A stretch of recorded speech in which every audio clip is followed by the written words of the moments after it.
Chapter 2347. Hearing the young policeman's words, someone in the class immediately pointed at Yun Jian. It's her. Uncle policeman, she's Wei Lin. Huh? What's going on?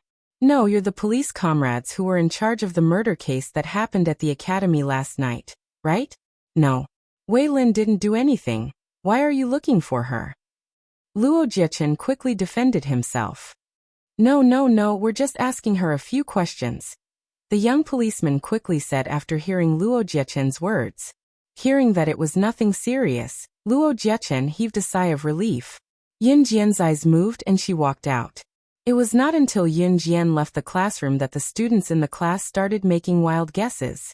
There was a murder case at the academy yesterday, and Wei Lin from our class was taken away by the police today. Do you think this has something to do with Wei Lin? I think it has something to do with her.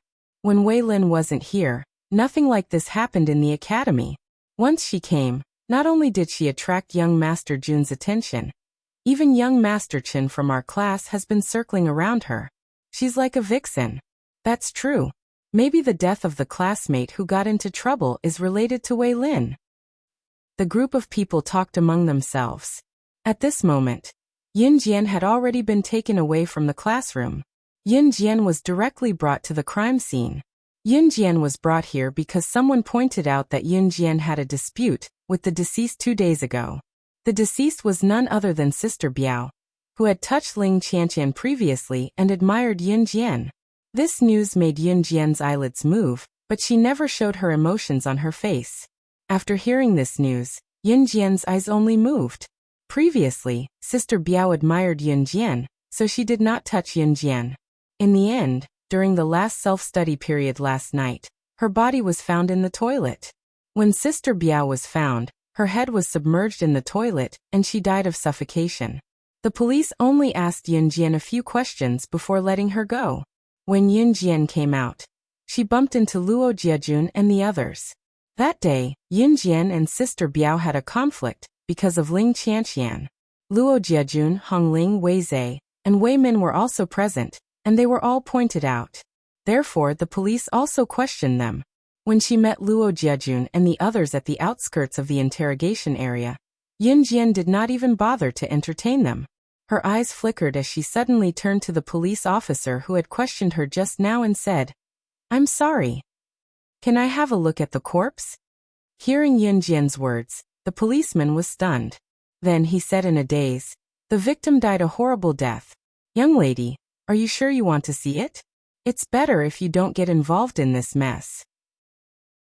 You're still young, and that scene will scare you until you can't sleep." Needless to say, even he felt that it was a little creepy when he saw it. Yun Jian didn't reply to the policeman. Instead, she suddenly asked in front of Luo Jiejun and the others, "Have the police contacted a forensic doctor?" A forensic doctor was a type of forensic expert in the country. According to the laws and regulations and industry standards, they used various techniques or methods to conduct a medical investigation on the scene, autopsy, symptom analysis, identification of relics, and a series of methods to investigate the real culprit. To put it simply, a forensic doctor was a person who relied on autopsy to investigate the cause of death of the deceased, or to investigate the details of the environment to find the real culprit and give justice to the deceased. Not yet, but we've already sent someone to contact them. After hearing Yun Jian's words, the policeman was stunned and immediately replied, "Please remember the domain name of this book." Mobile reading website. Chapter 2348. Translator. Endless Fantasy Translation Editor. Endless Fantasy Translation Translator. Endless Fantasy Translation Editor. Endless Fantasy Translation. Forensic doctors dealt with corpses, and even used scalpels to dissect corpses when necessary to determine if the deceased was a homicide or a suicide.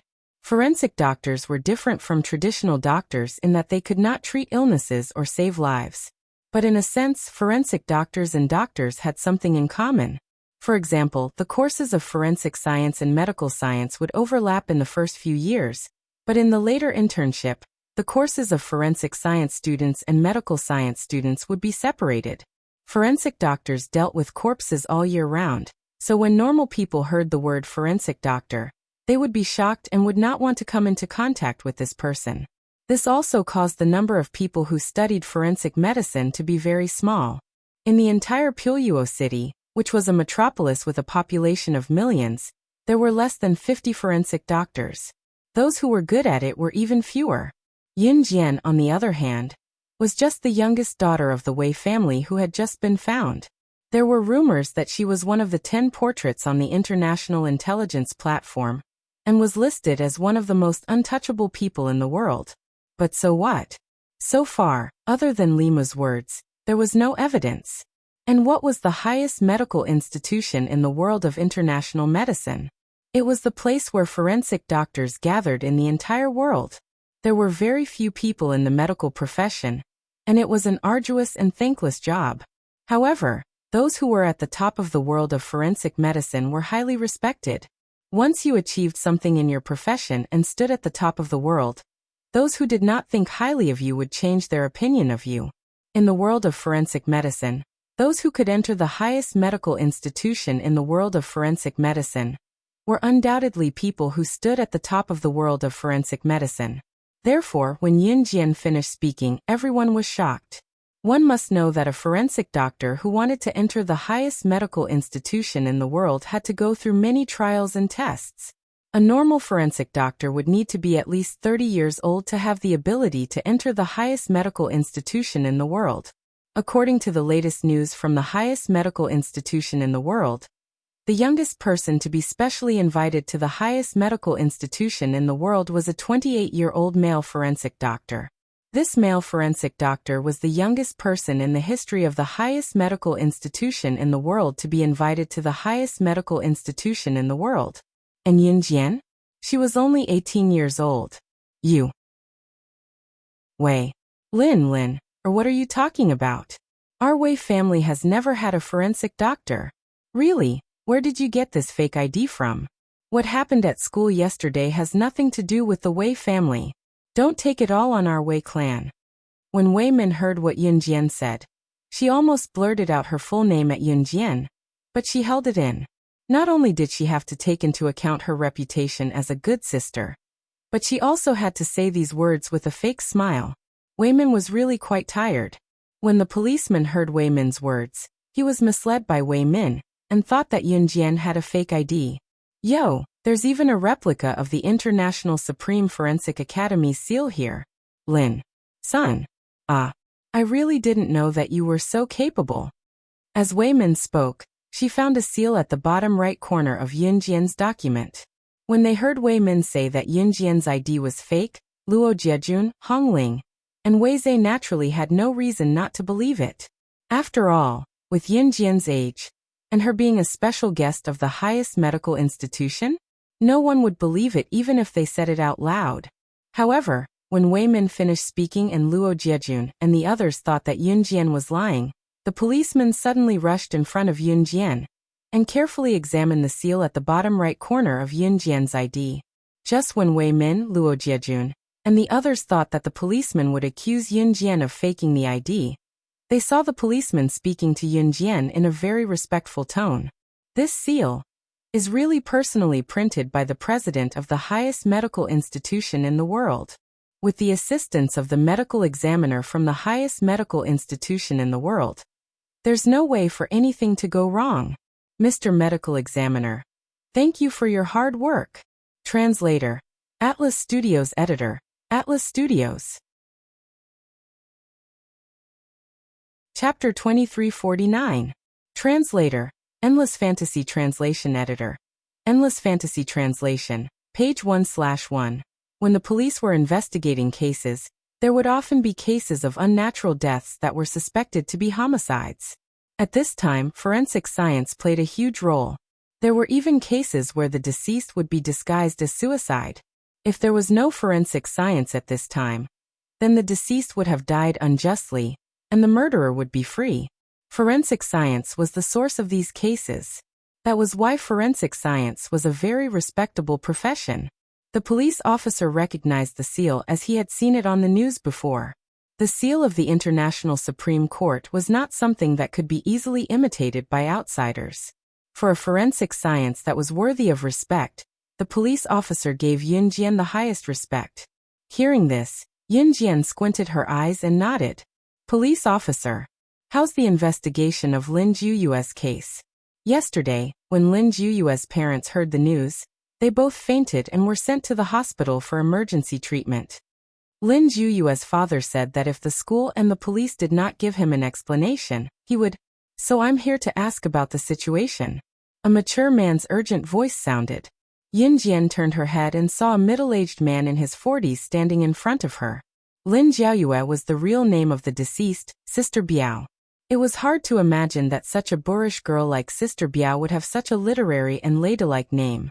But if one only looked at Sister Biao's appearance, she was so petite that she was only slightly shorter than Yunjian. Her perfect figure matched Lin Jiayue's literary and ladylike name. You are Lin Jiayue's class teacher, right? The police officer looked at the middle-aged man in his 40s and asked. Yes. The middle-aged man nodded. This middle-aged man was Sister Biao's class teacher, Teacher Yang. The case has already begun its investigation. I believe there will be a result soon. If you are still worried, you can come with us to take a look.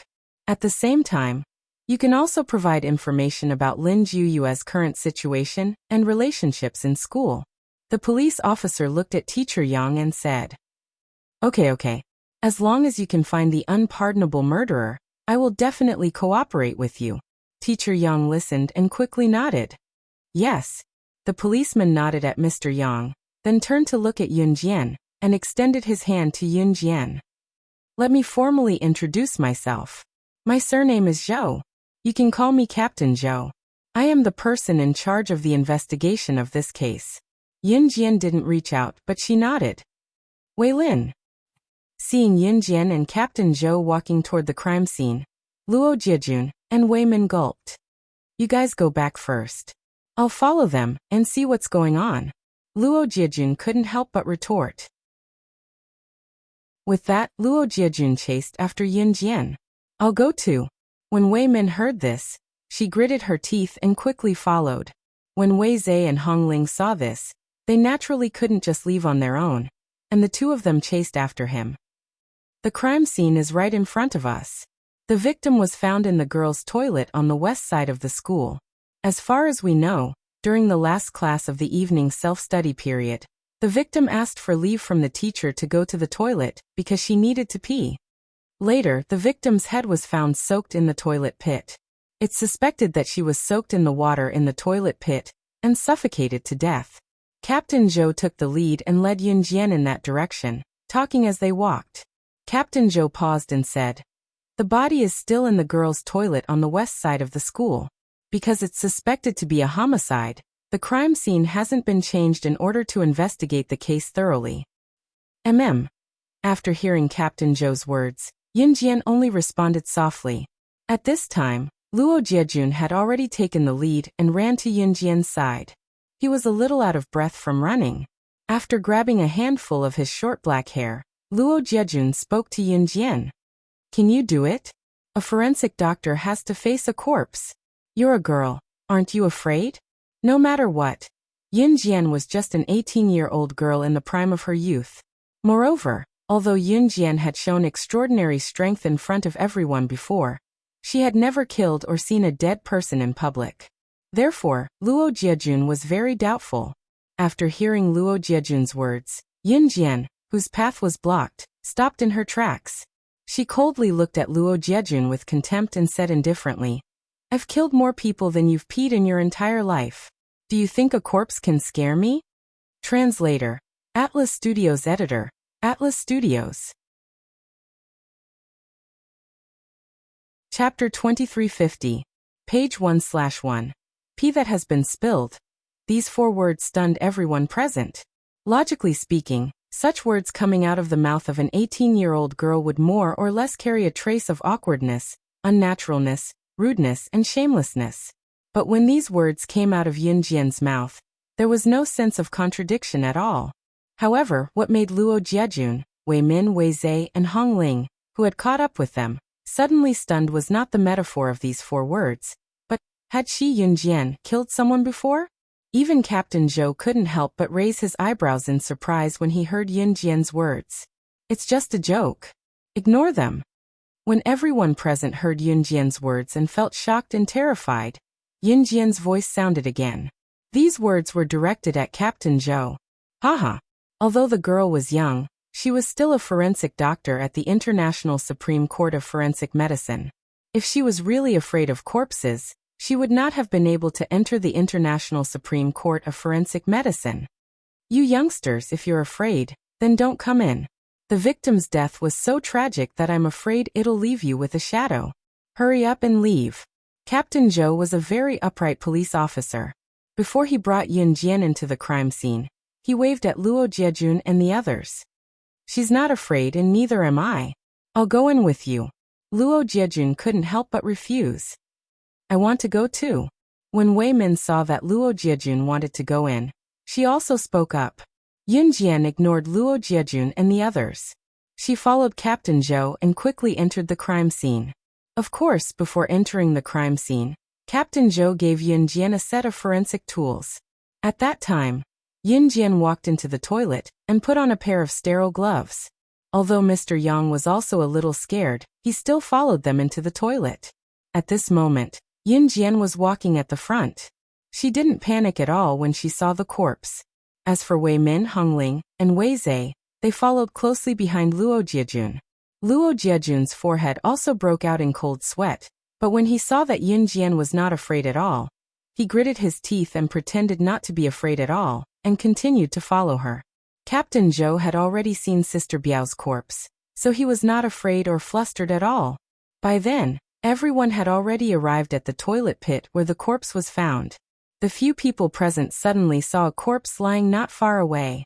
Its head was slightly swollen from being soaked in water, its face was pale, its hands drooping, and its long black hair disheveled. Suddenly seeing this scene, Wei Min screamed. Then, she fiercely hugged Luo Jiejun, and was so scared that her whole body trembled. Even Luo Jiejun's face turned pale when he saw this scene. Needless to say, the deceased was not far away. Not to mention Wei Min, Hongling, and Wei Zhe, even the bravest Luo Jiejun did not dare to walk forward. If you're afraid, you can leave first. Captain Zhou immediately said to Luo Jiejun and the others. I think I'd better leave first. Teacher Yang's face turned pale. He was a little frightened by the tragic state of the corpse. After saying this to everyone, he hurriedly left the place. However, just when everyone was afraid, even Captain Zhou, who had already seen the corpse of the deceased, was shaken by the atmosphere. His heart trembled slightly. Yun Jian suddenly walked directly to Sister Biao's corpse in front of everyone. She reached out her hand that was wearing a sterile glove and placed it on Sister Biao's eyes. Then she lifted Sister Biao's eyelids and roughly checked. Seeing Yun Jian suddenly walk in front of the corpse, not only was she not afraid, she even lifted the corpse's eyelids. Even Luo Jiejun felt a chill run down his spine. When Wei Min saw this, she screamed and pointed at Yun Jian. She shouted, She's not afraid. She's really not afraid. Translator. Hengyi Translations Editor. Hengyi Translations.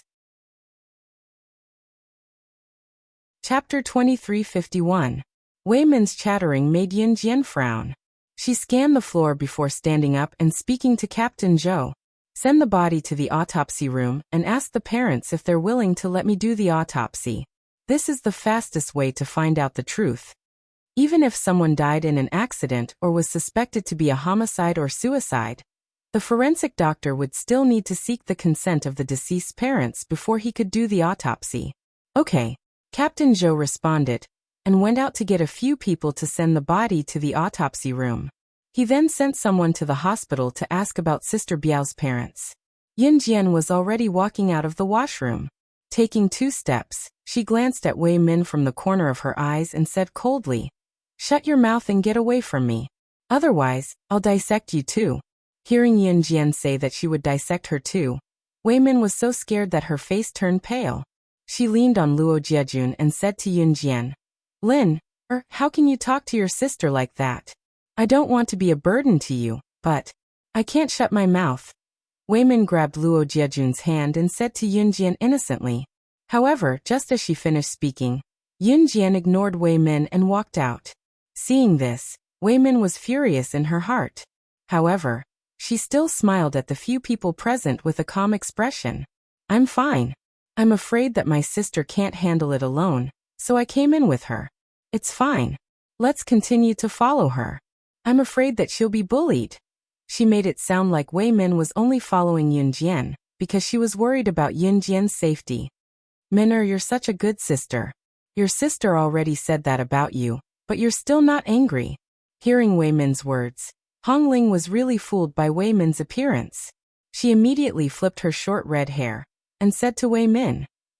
Sister Biao's body was quickly moved to the autopsy room. Captain Zhou also received the news that Sister Biao's parents agreed to the autopsy, but they requested that the culprit be caught and brought to justice. At that moment, Yun Jian had just changed into a surgical gown and was about to enter the autopsy room. Forensic doctors and doctors were very similar in some aspects. For example, dissection required a scalpel, and the surgeon also used a scalpel. The dissection also required the same surgical gown and sterile gloves as the doctors. Just as Yun Jian was about to step into the autopsy room, a middle-aged man in his 50s suddenly walked over and blocked Yun Jian's path. I was the one who took over this case first. Even if you're from the top international forensic medical institution, you still have to follow the rules of our profession.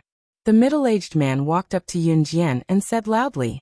It turned out that before Yun Jian came forward, Captain Zhou had already sent someone to contact the forensic doctor.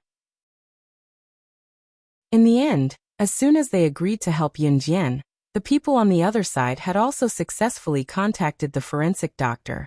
The middle-aged man's surname was Hang, and he was the most famous forensic doctor in Puyo City. He had handled almost 1,000 cases in his life, and 800 of them were because of him alone. He had caught the real culprit and brought justice to the deceased. When he heard that a teenage girl had stolen his job, Hang medical examiner rushed over without saying anything. He had almost a lifetime of experience. So what if this little girl had the title of the highest international medical examiner? If her experience was not good enough, it was still useless. She did not have the ability. After hearing Hang medical examiner's words, Yun Jian narrowed her eyes slightly and retorted rudely. Come on, you'll probably never find the real culprit in this case. What do you mean? Hang medical examiner blew his beard and glared at her. Literally. Yun Jian crossed her arms and sneered. Then do you want to compete? Hang medical examiner was unconvinced. Seeing the sudden change in the situation, Luo Jiejun, Captain Zhou, and the others were shocked. There's no need for that. However, Yun Jian's indifferent voice was heard. Just as Hang medical examiner thought that Yun Jian was admitting defeat, he heard Yun Jian's arrogant words in front of everyone present. Her words shocked everyone present. Because with your standard, you're not worthy of competing with me. Please remember the domain name of this book. Mobile version of reading website. Chapter 2352. Translator. Endless Fantasy Translation Editor. Endless Fantasy Translation. Page 1/1. Hang medical examiner was a famous medical examiner in Puyo City.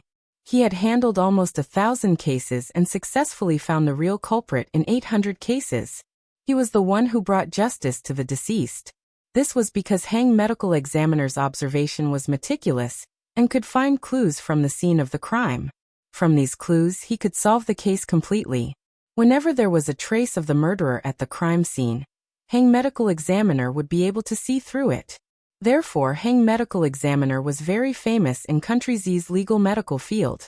Because of Hang medical examiner's amazing ability, even outside of Puyo City, other provinces in Country Z would hire Hang medical examiner for help when they encountered difficult cases. This also fully demonstrated Hang medical examiner's great ability. What about Yun Jian? She actually said that Hang medical examiner's standard was not worthy of competing with her. Hang medical examiner was, after all, an extremely famous existence in Z country's medical field. What about her? Although she had a verified certificate from the highest international medical examiners institution, the certificate was just a form of writing. Hang medical examiner, at least in Country Z's legal medical field, was known by everyone. He was a real person who did the work. What about her? Even if she was from the highest international medical examiners institution, she was not even famous in the legal medical field before this. Sometimes fame represented ability. What was the use of having the best certificate? Therefore, after hearing Yun Jian's words, Luo Jiejun, Hong Ling, Wei Zhe, Wei Min and Captain Zhou, who had been standing at the side, could not help but twitch the corners of their mouths. No matter how good Yun Jian was, Hang medical examiner's ability was right there for all to see. How could a little girl like her, who was not famous in the legal medical field, be compared to her? However, the few people present did not know that Yun Jian was not famous in the legal medical field because she, Yun Jian, was hired as a special guest of the highest international medical examiners institution with a high price in the name of the Hand of Death, in the medical field. To put it bluntly, Yun Jian was hired by the highest international medical examiners institution to keep up appearances. Have you ever seen a big boss move bricks with his workers? Asking Yun Jian, the Hand of Death, to handle the case was harder than ascending to the heavens. Therefore, she had never been famous in the forensic science world. However, if the name Hand of the Grim Reaper was mentioned, her fame was enough to shock the entire world. It was not something that a forensic doctor from Hangzhou could compare to. Young lady, you're indeed capable. You've entered the top international medical academy at such a young age.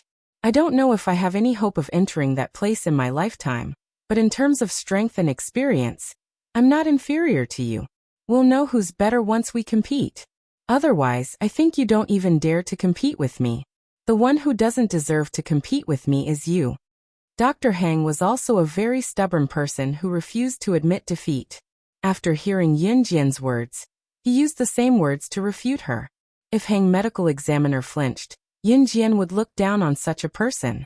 However, Hang medical examiner stood up and spoke to Yun Jian in the same unflinching tone. Seeing this, Yun Jian narrowed her eyes. She had changed her opinion of Hang medical examiner from her initial dislike. Wei Lin, do you know what you're saying and doing? As your sister, I can't bear to see you make mistakes again and again. Why are you suddenly getting involved in this mess? Hurry up and come home with me. Wei Min felt that the more Yun Jian continued to speak, the more Luo Jiejun's eyes were fixed on Yun Jian. It was as if he was glued to Yun Jian and couldn't be pulled away. She was furious. After saying this, she walked over and acted as if her younger sister had done something wrong and was angry at her. As she spoke, she reached out to pull Yun Jian. However, just as Wei Min was about to reach out to pull Yun Jian didn't even look at Wei Min. She followed Wei Min's path and wrapped her hand around Wei Min's head like a snake's nimble body. Then, in front of everyone, Yun Jian looked at medical examiner Hang and pressed Wei Min's head against the corner of the wall. Just as Wei Min was about to suffocate from the pressure, Yun Jian suddenly grinned at medical examiner Hang and spoke as if nothing had happened. I'm sorry, but I'm sorry. I suddenly feel that you're not bad. Let's compete and see who can find the murderer first. Translator, Atlas Studios Editor, Atlas Studios. Chapter 2353. Translator, Endless Fantasy Translation Editor. Endless Fantasy Translation, page 1/1. No one was surprised by Yun Jian's sudden change in tone. Wei Min wanted to take Yun Jian away, but Yun Jian grabbed her by the head and pressed her against the wall. She almost suffocated and screamed for help. Ugh. Let go, let go. I can't breathe. Brother Jiejun, save me. Wei Min was pressed against the wall and almost suffocated. Her first reaction was to ask Luo Jiejun for help. Yun Jian pinned Wei Min's head to the corner of the wall with one hand, but her eyes were on medical examiner Hang, acting like nothing had happened. Wei Lin, that's your sister. You've gone too far this time. Wei Zhe was the first to rush up and save Wei Min from Yun Jian. Yun Jian tossed Wei Min to Wei Zhe before he rushed over and slowly took out a napkin from her pants pocket to wipe her hand that had touched Wei Min's head just now. Wei Lin, what's the meaning of this? Wei Zhe finally managed to save Wei Min, but when he saw Yun Jian wiping her hand in front of everyone, his face darkened. Wei Lin, I'm on Wei Min's side this time. You've gone too far. Luo Jiejun's lips curled as he spoke to Yun Jian like he was ordering her. Luo Jiejun was high and mighty. In the past, whenever a girl spoke to him, the girl would be so excited that she couldn't sleep for a few days and nights. Hence, Luo Jiejun's words always had a sense of superiority. Captain Zhou, tell me all the information you've collected about Lin Jiuyue. However, whether it was Luo Jiejun or Wei Zhe, Yun Jian shouldn't ignore them. She crumpled the napkin into a ball and threw it into the trash can nearby without looking at it. Okay. Captain Zhou nodded and reported. According to the information I collected about Lin Jiuyue this morning, there were only 2 major events that happened to Lin Jiuyue recently. One was a few days ago. Lin Jiuyue took the lead to bully a girl named Ling Qianqian. The other thing happened half a month ago. After a boy confessed to Lin Jiuyue in public, Lin Jiuyue humiliated him in public. According to insiders, after the boy was humiliated by Lin Jiuyue, he lost all his love for Lin Jiuyue and has been harboring hatred in his heart. He discussed with some other boys to teach Lin Jiuyue a lesson. After Captain Zhou's words, everyone's eyes darkened. Only this much information? Then how should they investigate? Luo Jiejun, Hong Ling, and the others were stunned. Just as Luo Jiejun and the others were wondering where they should start with such a difficult case where there was no trace of the murderer at the scene, Yun Jian suddenly spoke up. I'll go check Lin Jiuyue's body. After that, Yun Jian walked towards the autopsy room. Hang medical examiner also had the same idea, so he entered with Yun Jian. Luo Jiejun and the others pondered for a while before following him. At that moment, Yun Jian had already lifted the white cloth covering the body on the operating table. From the looks of it, the deceased should have drowned and suffocated to death. I'll dissect the body. Hang medical examiner saw this, and was about to put on his equipment to perform the autopsy. The cause of death of the deceased could not be discerned with the naked eye. The existence of a medical examiner was to let the dead speak. Some corpses seemed to have drowned to death, but the real cause of death was not what it appeared to be. At this time, it was necessary for a medical examiner to perform an autopsy and find the cause of death from the organs of the corpse. Therefore, an autopsy was needed. Finding the cause of death of the deceased was only to find the murderer faster. There's no need to look for it. It was stabbed to death by a silver needle. Just as Hang medical examiner was about to do it, Yun Jian suddenly said. After that, Yun Jian did not wait for anyone to react. She walked to the corpse and pulled out a silver needle from the long hair on the scalp of the corpse. Everyone who saw this scene was shocked. Yun Jian had not touched the corpse in such a secluded place. How did she find it so quickly?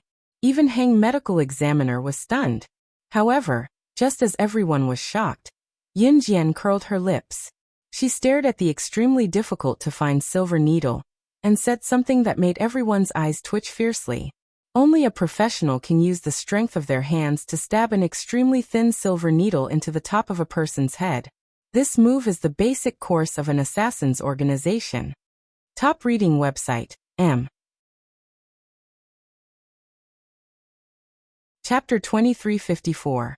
Translator, Endless Fantasy Translation Editor. Endless Fantasy Translation, page 1/1. An Assassin's Foundation course? HSD. Wei Lin, how do you know that this is an Assassin's Foundation course? Before anyone could speak, the red-haired Hong Ling spoke first.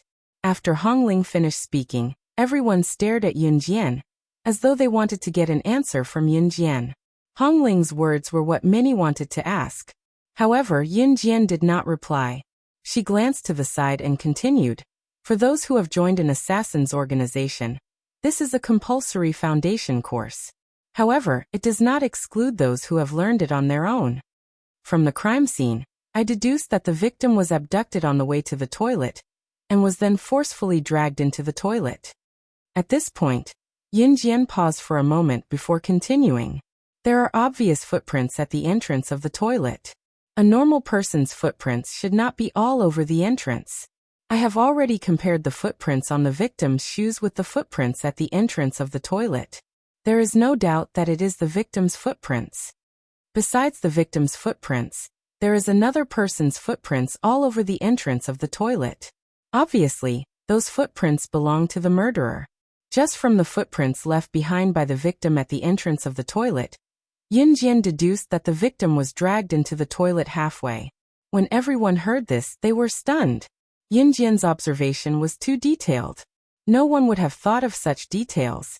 Even medical examiner Hang could not help but twitch the corner of his mouth when he heard Yunjian's words. Just as medical examiner Hang was about to speak, Yunjian spoke again. Please leave first. I have something to confirm. It's not convenient for all of you to be here. After hearing Yunjian's words, perhaps because of Yunjian's words, everyone left the autopsy room obediently. Yunjian closed the door of the autopsy room. 3 minutes later, Yunjian left the autopsy room. The victim's vagina was ruptured. Judging from the bloodstains, it was ruptured less than 24 hours ago. There are obvious marks on the side of the victim's mouth. From this, we can conclude that the victim was raped and then killed. The murderer covered the victim's mouth to prevent her from crying out. Secondly, it made it easier for him to commit the crime. After Yunjian left the autopsy room, Benren spoke clearly to everyone. Rape and kill? Didn't Captain Zhou say that half a month ago? A boy confessed to Lin Juyue and was humiliated instead? That boy admires Lin Juyue, but harbors a grudge against her. Could he be the one who did this? Luo Jiejun was, after all, the future heir of the Luo family. He possessed intelligence that most people did not have. These words seem to reveal everything. Brother Jiejun has never studied forensic science, but he's just that amazing. This is something that outsiders can never learn.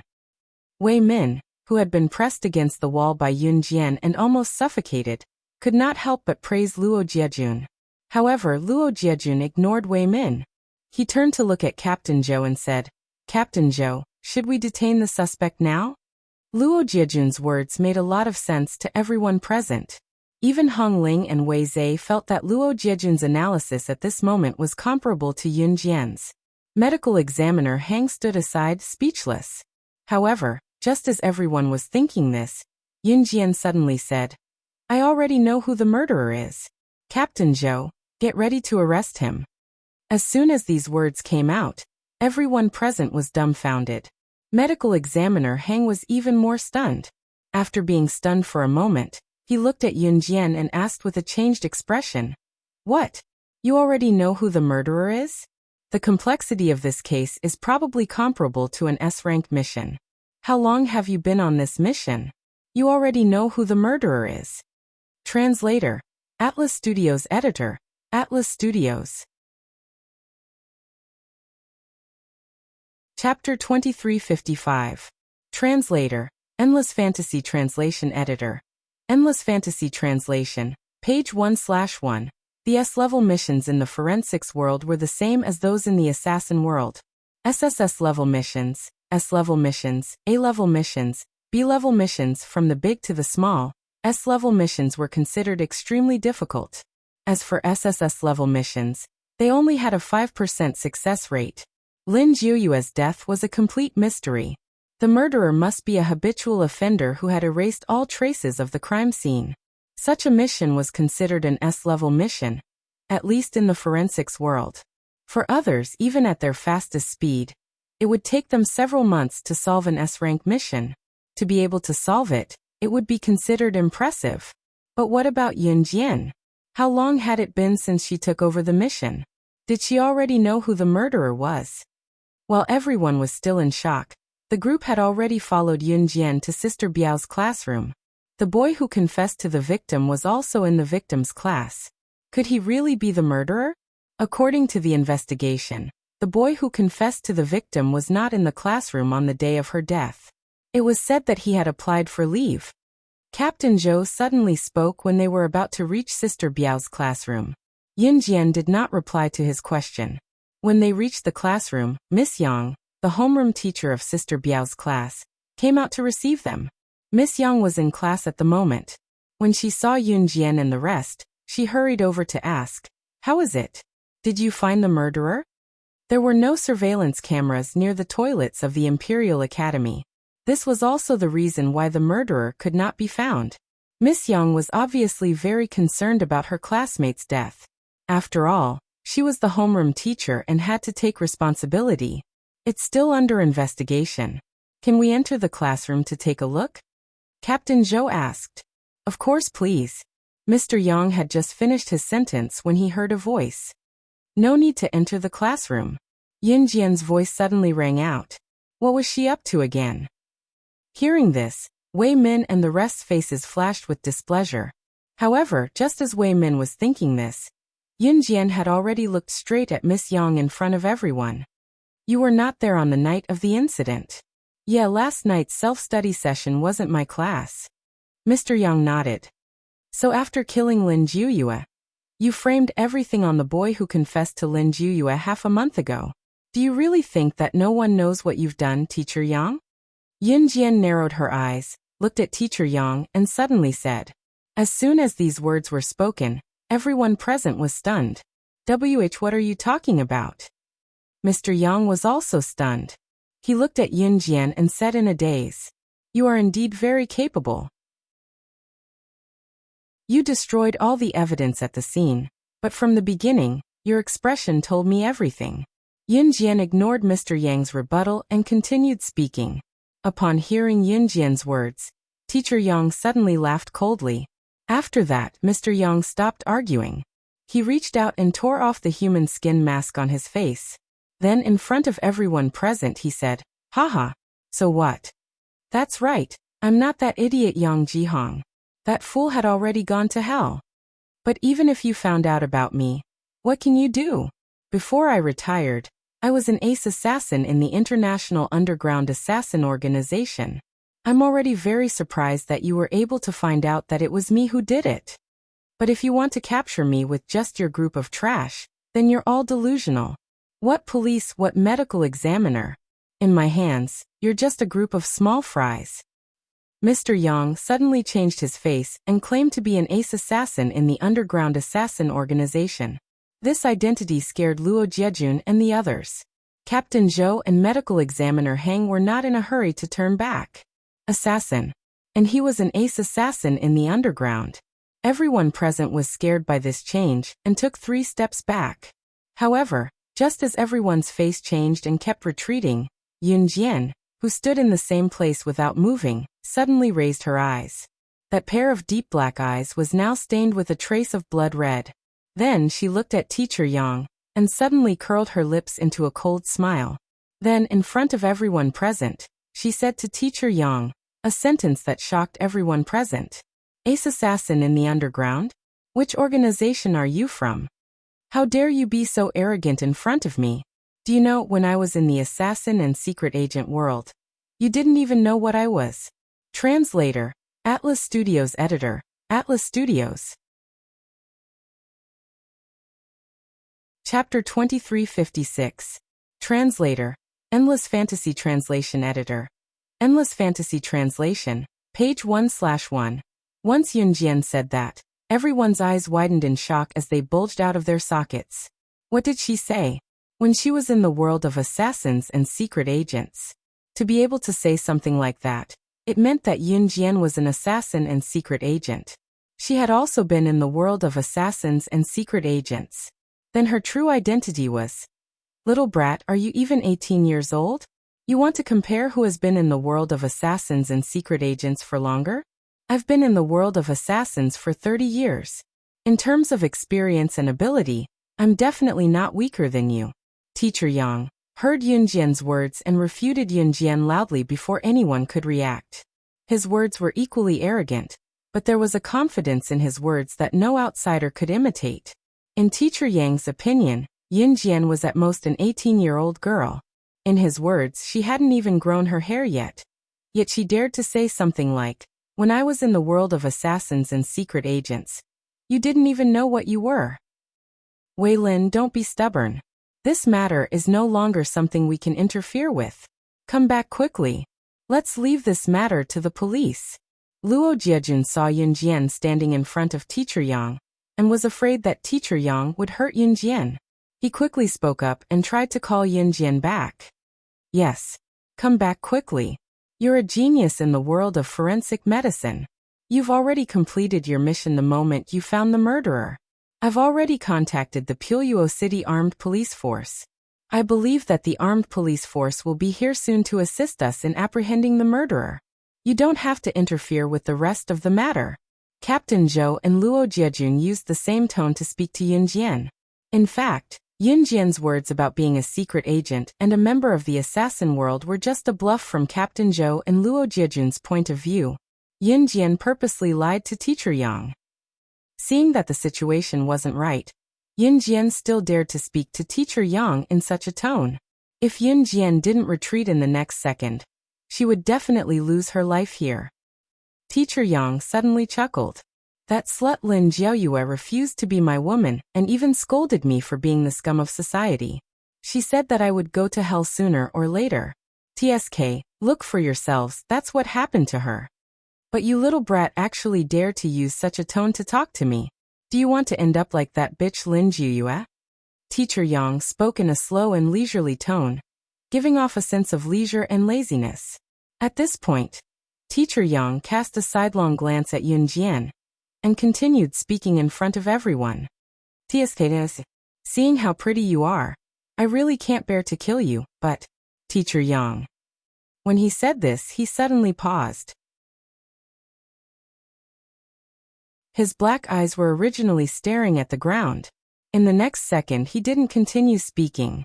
After pausing, Teacher Yang suddenly raised his eyes that had been staring at the ground.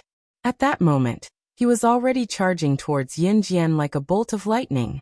Immediately after making his move, Teacher Yang bent his hand into a very standard eagle's claw and extended it towards Yunjian's neck. At the same time, a sinister voice suddenly sounded. But you can still go to hell. Teacher Yang's sudden attack made everyone present unable to react in time. When Luo Jiejun and the others saw this, their eyes fiercely froze and even their breathing stopped at the same time. It's over. It's too late. Yunjian is finished.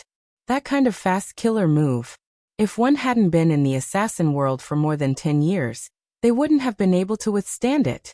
However, just when everyone thought that Yunjian was finished, they saw that when Teacher Yang made his move, not only did Yunjian's face not have the slightest bit of panic, but there was also an incomparably cold smile. In the next second, everyone suddenly saw a scene that caused their pupils to shrink and their mouths to open wide in shock. Translator, Atlas Studios Editor, Atlas Studios. Chapter 2357. Translator, Endless Fantasy Translation Editor. Endless Fantasy Translation, page 1/1, Translator, Endless Fantasy Translation Editor. Endless Fantasy Translation. Teacher Yang bent his hands into the shape of an eagle's claw, reaching towards Yunjian's neck with lightning speed. He planned to grab Yunjian's neck and kill Yunjian in one move. The speed of his attack, the way he attacked, it was so fast that no one could react in time. His speed, if he wasn't a trained ace assassin, he definitely wouldn't have the ability to do this. An ace assassin from an underground assassin organization. That was a terrifying existence. To the police, an ace assassin who had undergone strict training, who had been through life and death situations, and who had grown up in a survival of the fittest environment, was simply a nightmare. But even so, a powerful ace assassin from an underground assassin organization would still be caught by the police. But at least for now, Captain Zhou and the few ordinary policemen he brought from the police station, plus Luo Jiejun, Wei Zhe and the other students, as well as Hang Medical Examiner, there was no way they could compete with Teacher Yang. Not to mention saving Yunjian from the murderous Teacher Yang, who belonged to a group of terrifying assassins from an assassin organization. No. Wei Lin. Dutch. Luo Jiejun's face suddenly changed. He was so scared that his face suddenly turned pale. Even his teeth started to tremble. Luo Jiejun was so scared that his face suddenly turned pale, his teeth trembling, because he was afraid that Yunjian would be killed by Teacher Yang. During this period, Luo Jiejun had been paying more and more attention to Yunjian. At this moment, Yunjian was like a cloud of fog to Luo Jiejun. The secrets she carried were like a bottomless pit that attracted Luo Jiejun's attention. If Yunjian died, then all of this would be gone. So Luo Jiejun couldn't bear it, and almost at the same time, he shouted out these words in a hoarse voice. if it was said that Wei Min had never seen Luo Jiejun's various actions before. But at this moment, when Wei Min saw that Luo Jiejun was about to be killed by Teacher Yang, because of Yin Jian, she screamed on the spot. Wei Min's face hardened again, her nails digging into her flesh. Die. Die. Ha ha ha. Go to hell like Lin Jiuyue, that untouchable bitch. Ha ha ha. However, the crowd only saw that Teacher Yang had already arrived in front of Yin Jian. At that moment, Teacher Yang's hand had already curled into an eagle's claw, and was about to grab Yin Jian's neck and deliver a fatal blow. No. Luo Jiejun, Captain Zhou, Heng medical examiner, and a few other people who cared about Yin Jian all let out a fatal cry.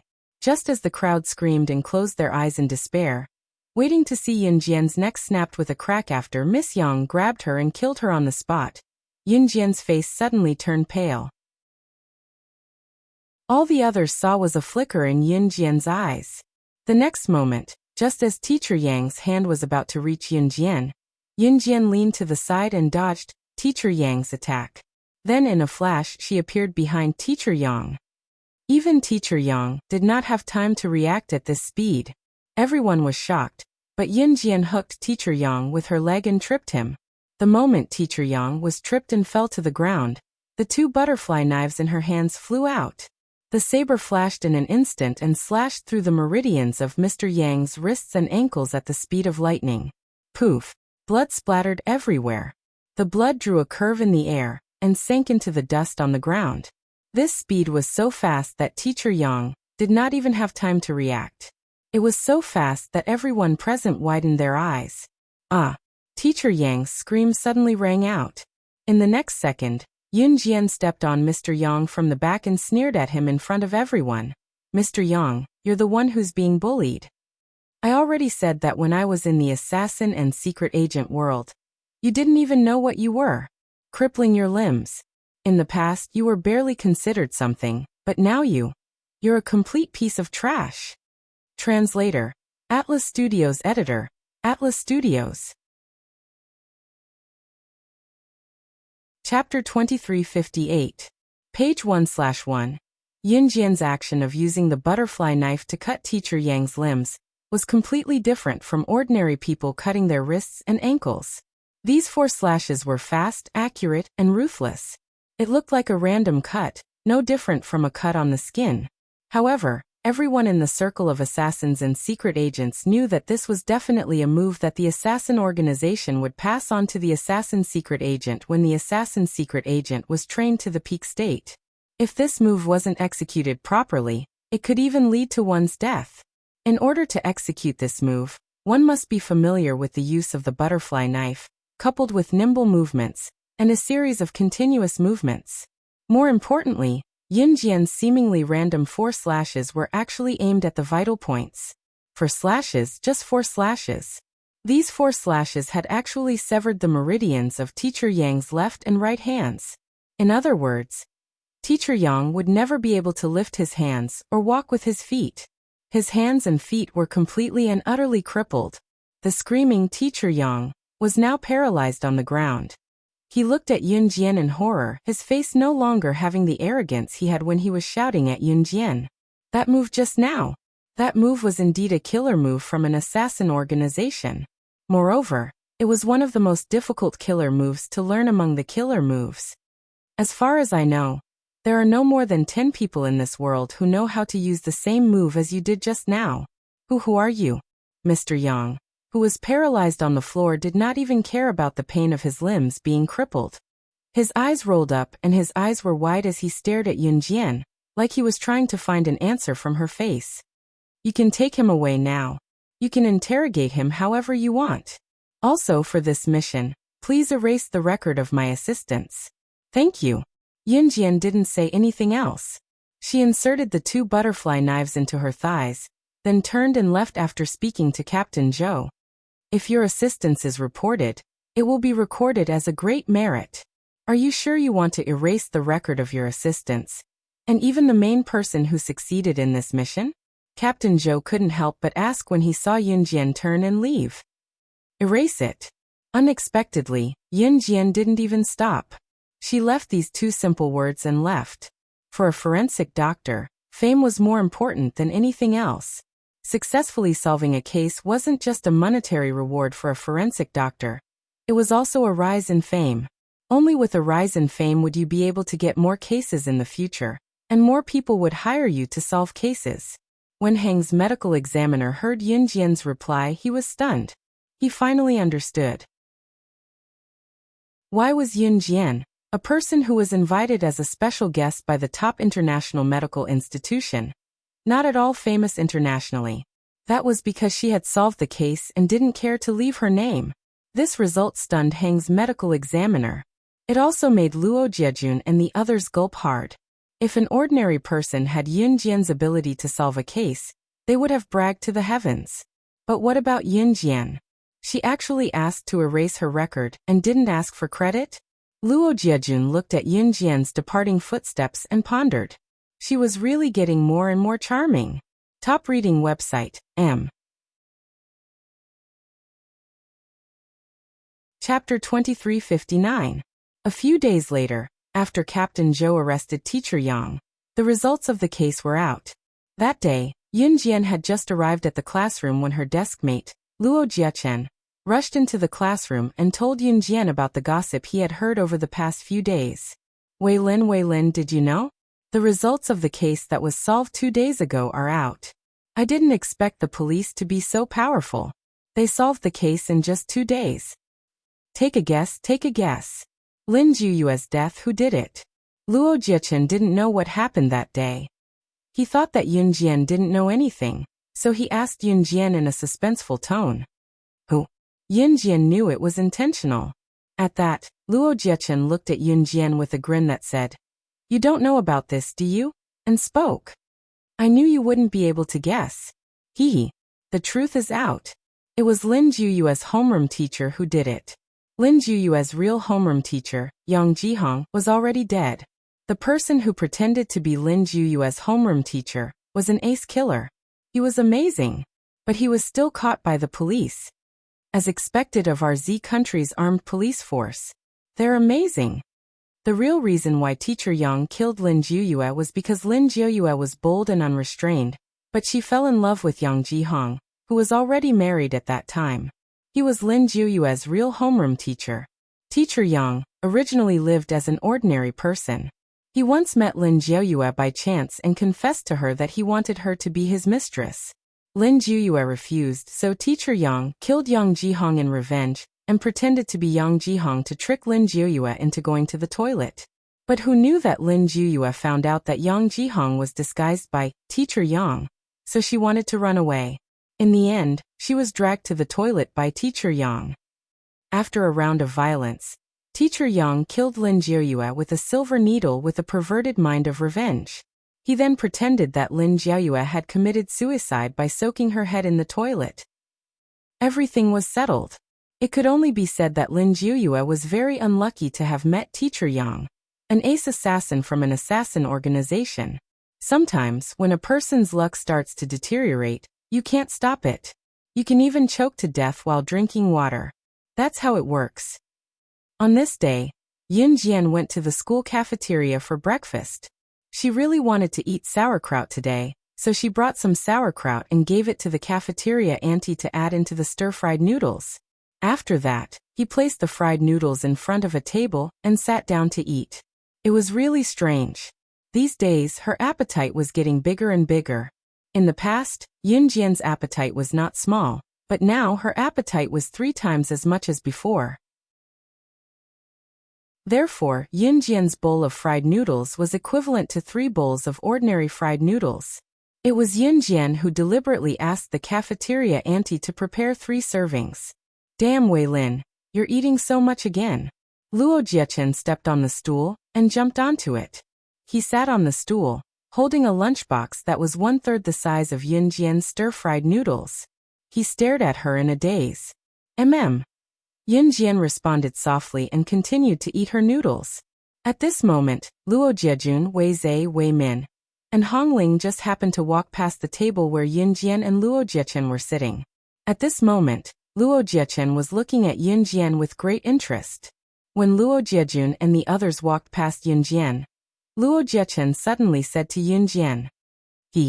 Wei Lin, don't tell me you're pregnant. I heard that women eat a lot when they're pregnant.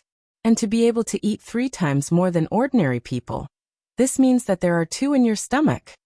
Don't tell me you're pregnant with twins. Please remember the domain name of this book.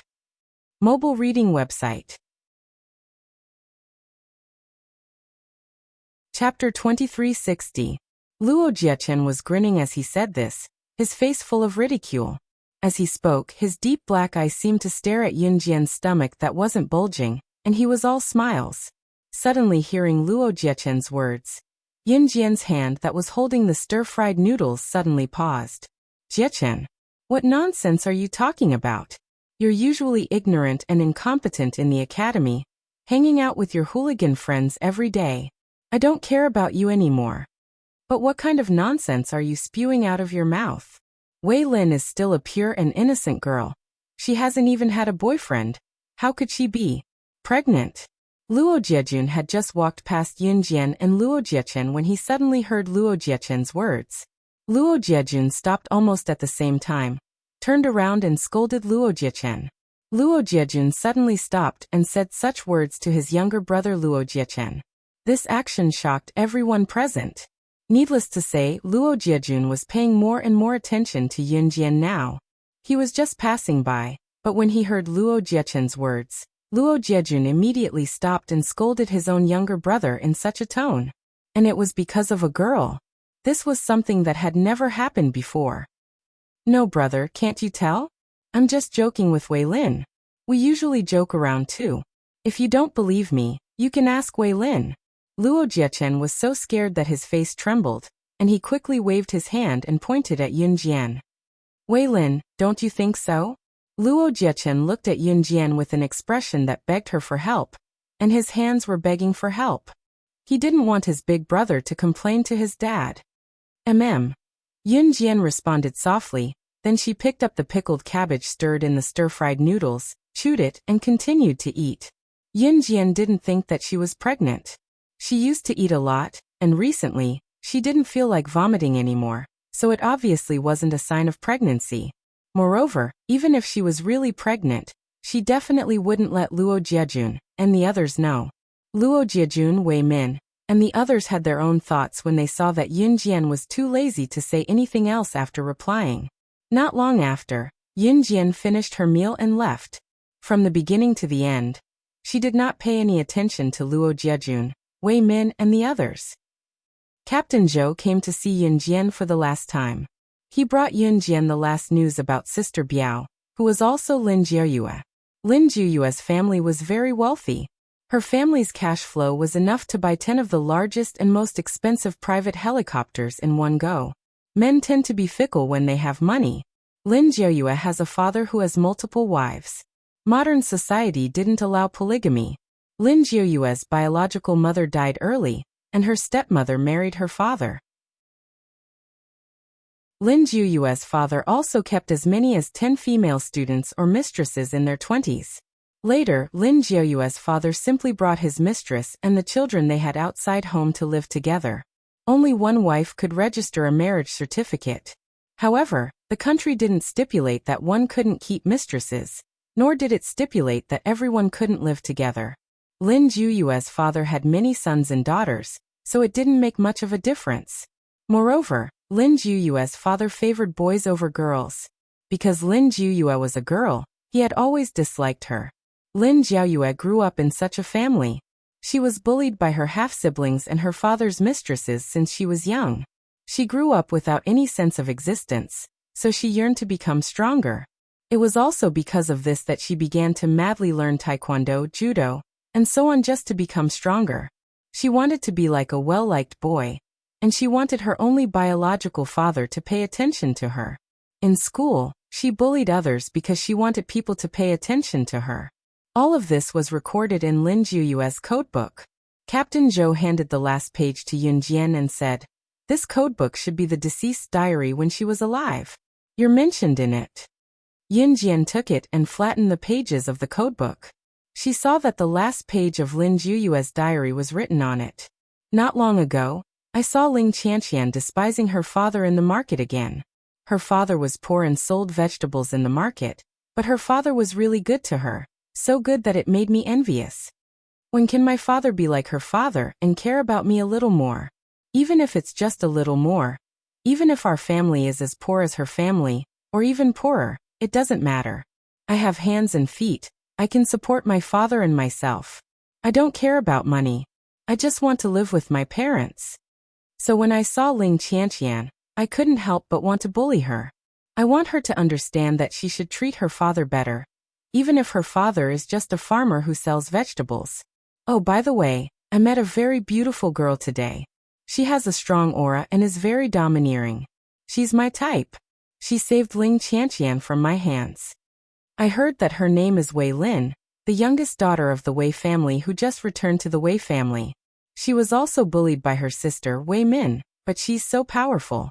I heard that she dared to directly fight back against her so-called sister.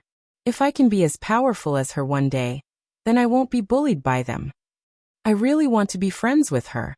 I don't know if I'll have the chance in the future, hehe. Please remember the domain name of this book. Mobile version of reading website. Chapter 2361. Seeing the last sentence, Yunjian's red arc slightly closed, and her long eyelashes fluttered up and down. Captain Zhou didn't notice these subtle expressions at all. At that time, Captain Zhou couldn't find any change in Yunjian's expression when she saw the last page of Lin Juyue's diary. Can you give me this codebook? Yunjian didn't raise her head to look at Captain Zhou and asked bluntly. Originally, the deceased's belongings should be handed over to the deceased's relatives, but I think the deceased's relatives don't care. Even the body of the deceased was claimed by the deceased's nanny. Take this codebook if you want it, Captain Zhou said to Yunjian after hearing Yunjian's words. Thank you, Yunjian said softly, then turned and left. 5 days later. It was a sunny day, but the temperature difference between day and night was huge. In the winter night, the cold wind was bone-chilling. It could make people shiver all over, and their legs tremble. It was daytime when the sun was high up in the sky. If people walked to a dark place, they would also shiver from the cold. However, if they stood under the sun, they could feel the warmth of the sun. It wasn't hot at all. Lin family. After Lin Juyue's death, her body was taken home by Lin Juyue's nanny. She was cremated at the crematorium and brought back an urn. There was no intention of holding a funeral inside or outside the Lin family. At this moment, Lin Juyue's father, Lin Xingyuan, was holding a banquet to entertain his business friends. Lin Xingyuan didn't intend to hold a funeral at all. He just wanted to use the funeral of one of his daughters to hold a big banquet, make friends in the business world, and try to expand his company. Lin Xingyuan wasn't good-looking. His skin was so rough that it was difficult to look at it directly. He had big ears, a big mouth, and a big nose. His face was flat and rectangular, and he was only 161 centimeters tall. At this time, Lin Xingyuan was holding his mistress, Zhang Xiaomei. Zhang Xiaomei was 168 centimeters tall. When she stood next to Lin Xingyuan, there was a stark difference in height. Dear say, Lin Jiaoyue has already passed away, and this urn is placed at the entrance of our living room. How ominous is that? If you ask me, let's throw that thing out the door. My dear, I say this for the good of our family. How ominous would it be if so many big bosses came up tonight and saw that urn? What a disappointment. Right? At this moment, Zhang Xiaomei was about to stick her full breast to Lin Xingyuan. She used all her strength to blow air into Lin Xingyuan's ear. Good. I'll do as you say. Lin Xingyuan patted Zhang Xiaomei's butt and nodded. Zhang Xiaomei was only 20 years old. She was young enough to be his new mistress. She was pretty, and most importantly, she was good in bed. After Lin Xingyuan agreed with Zhang Xiaomei, he hurriedly called the Lin family's only nanny over. Lin Jiuyue's mother passed away early, so Lin Jiaoyue was raised by her nanny. Lin Jiaoyue's death caused the nanny to be in pain and worry for the past few days. When she heard that Lin Xingyuan was going to move Lin Jiaoyue's urn from the Lin family's living room to the door, the nanny's tears instantly fell. She stood up and resisted Lin Xingyuan for the first time. Master, Yu is also your daughter. She hasn't been buried yet, so let her stay at home for a while. It's cold outside, I'm afraid of her. I'm afraid of her catching a cold. As the nanny spoke, her tears couldn't stop falling. Her good daughter, wow. She was only in her teens, and at such a young age she had already entered heaven. Moreover, was there no room for her ashes in the house? Is this family yours or mine? You don't want to let it go. Good. Someone move the urn and all the wreaths, these ominous things out. Lin Qingyuan was so angry that a lump of air came out of his nose and he roared. Someone immediately walked over to throw the urn and wreaths, which symbolized Lin Jiuyue's farewell, out of the Lin family's door. The nanny cried as she rushed over to stop them, but she was pushed to the ground. Just as the mistress Zhang Xiaomei smirked and her plan succeeded, the door was suddenly kicked open. The solid door was uprooted and kicked over 10 meters away, almost crushing one of the guests. At that moment, a beautiful girl who had stopped outside the door and entered, immediately appeared in front of everyone's frightened eyes. Please remember the domain name of this book. Mobile reading website. Chapter 2362. When Yun Jian appeared in front of everyone present was so shocked that they trembled violently. Who was this young girl who suddenly appeared in front of everyone? Looking at her age, she shouldn't be more than 18. An 18-year-old girl had actually kicked away a huge door with a single kick. What kind of leg strength did she have to be able to do that? Everyone present was shocked by Yun Jian's kick. Lin Qingyuan and Zhang Xiaomei were no exception. But after regaining his senses, Lin Qingyuan stared at Yun Jian with vigilance and asked, "Who are you? Do you know where this is? How dare you trespass on private property?" However, Yun Jian only raised her head slightly and glanced at Lin Qingyuan from the corner of her eyes. Then, she walked to the side of the Lin family's hall and walked to an inconspicuous corner. That was where Lin Jiuyue's urn was originally placed. Security! Security! Get him out of here! Seeing Yun Jian walk to the place where Lin Jiuyue's urn was placed, Lin Qingyuan shouted loudly in an exaggerated tone. What Lin Qingyuan was afraid of was, of course, not that Yun Jian would destroy Lin Jiuyue's urn, but that he was frightened by Yun Jian's kick just now. He was afraid that Yun Jian would turn around and deal with him. Just as Lin Qingyuan was shouting in a frightened voice, the nanny suddenly gritted her teeth and rushed 2 steps in front of Lin Qingyuan. Then, in front of all the guests, she knelt down in front of Lin Qingyuan. "Master, I beg you. Today is Yuyu's last day in the Lin family. Don't let her leave sadly. That little girl should be Yuyu's friend. Let her send Yuyu off. I beg you. I beg you, master." The nanny couldn't stop crying. She kowtowed to Lin Qingyuan while pleading loudly. After all, the nanny had worked in the Lin family for decades. Moreover, she was his own flesh and blood. So Lin Qingyuan nodded and agreed after hearing this. However, just as Lin Qingyuan was about to nod and agree, "Dear, I've seen Yeye's friend before. That woman just kicked our door in front of Yeye's morning hall. She's definitely not Yeye's friend. Also, putting the urn in the main hall is really inauspicious. My dear, don't you love me anymore?" Annoying, annoying, Zhang Xiaomei grabbed Lin Qingyuan's hand and used her chest to touch Lin Qingyuan's head while acting coquettishly. "My dear, you're right. Go and get the urn and all that stuff out. Put it at the back door." Hearing Zhang Xiaomei's coquettish voice, Lin Qingyuan's lower body tightened. He quickly listened to Zhang Xiaomei's words and asked someone to move Lin Jiuyue's urn to the back door. She didn't even allow Lin Jiuyue to leave the Lin family's main gate. However, as soon as Lin Qingyuan finished speaking, a ping-pang sound was suddenly heard.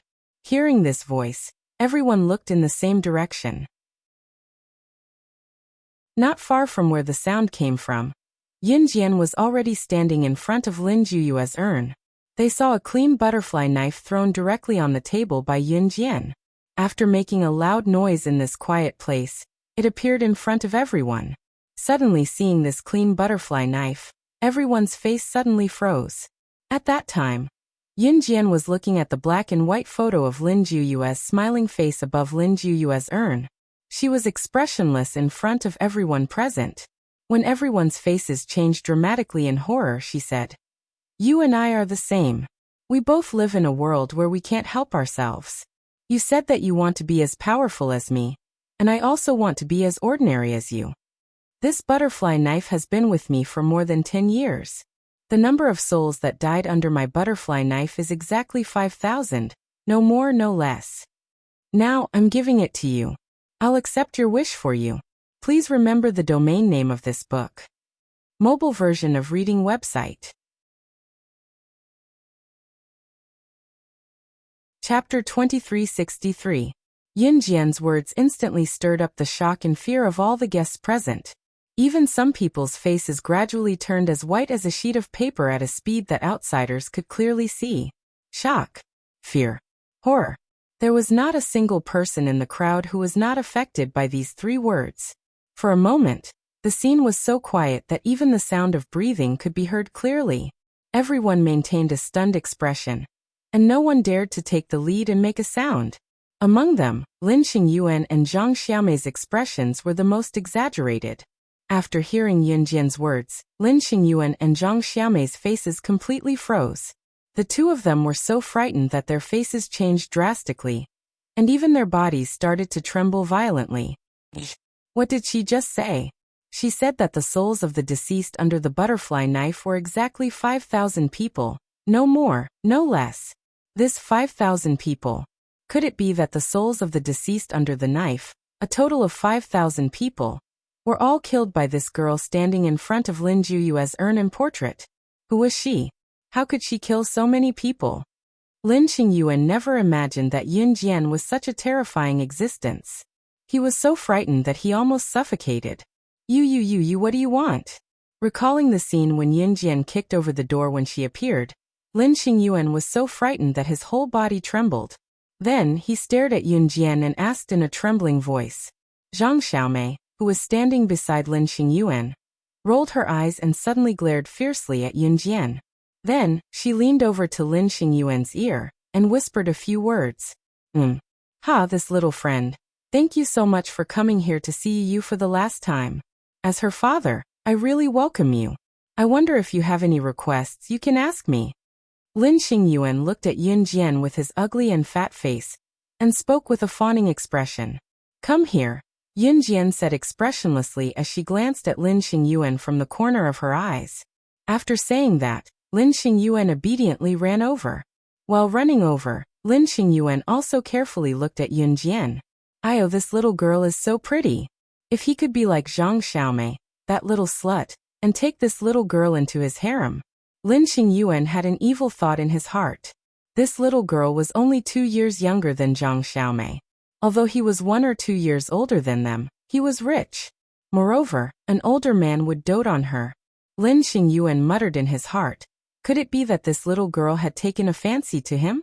After all, there weren't many men who were as rich and doted on women as he was.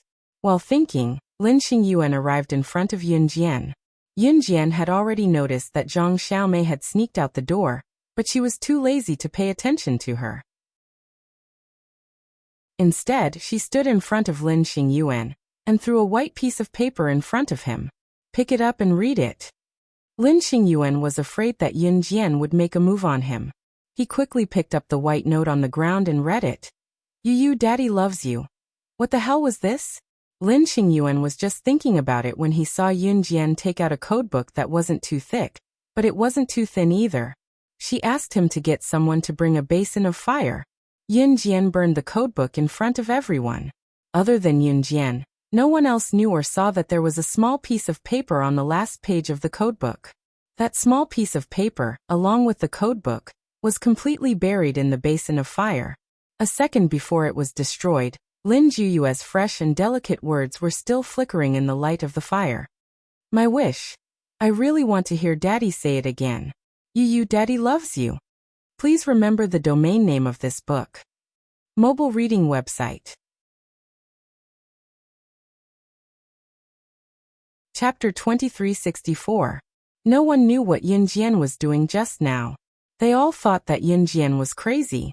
But at this moment, as the master of the Lin family, Lin Xingyuan, didn't say anything. Naturally, the VIPs and guests who were invited to the Lin family were even more unwilling to appear. When the small note and codebook in front of everyone's eyes completely disappeared along with the fire in the basin, Yunjian turned and walked towards the door when the fire in the basin started to fade. Behind Yunjian was the flickering fire, and Yunjian walked towards the Lin family's door under everyone's eyes. She accepted her wish on her behalf. She didn't have the right to care about other things. Everyone had their own fate. Yunjian wasn't someone who meddled in other people's business. Just as Yunjian walked out of the Lin family's door, Zhang Xiaomei, who had snuck out just now, suddenly brought a group of bodyguards and blocked Yunjian at the Lin family's door. That's her. She was so cocky just now. She even threw a knife in front of Lin Jiuyue and said something like, "The number of souls that died under my butterfly knife is exactly 5,000 people." So cocky, so cocky.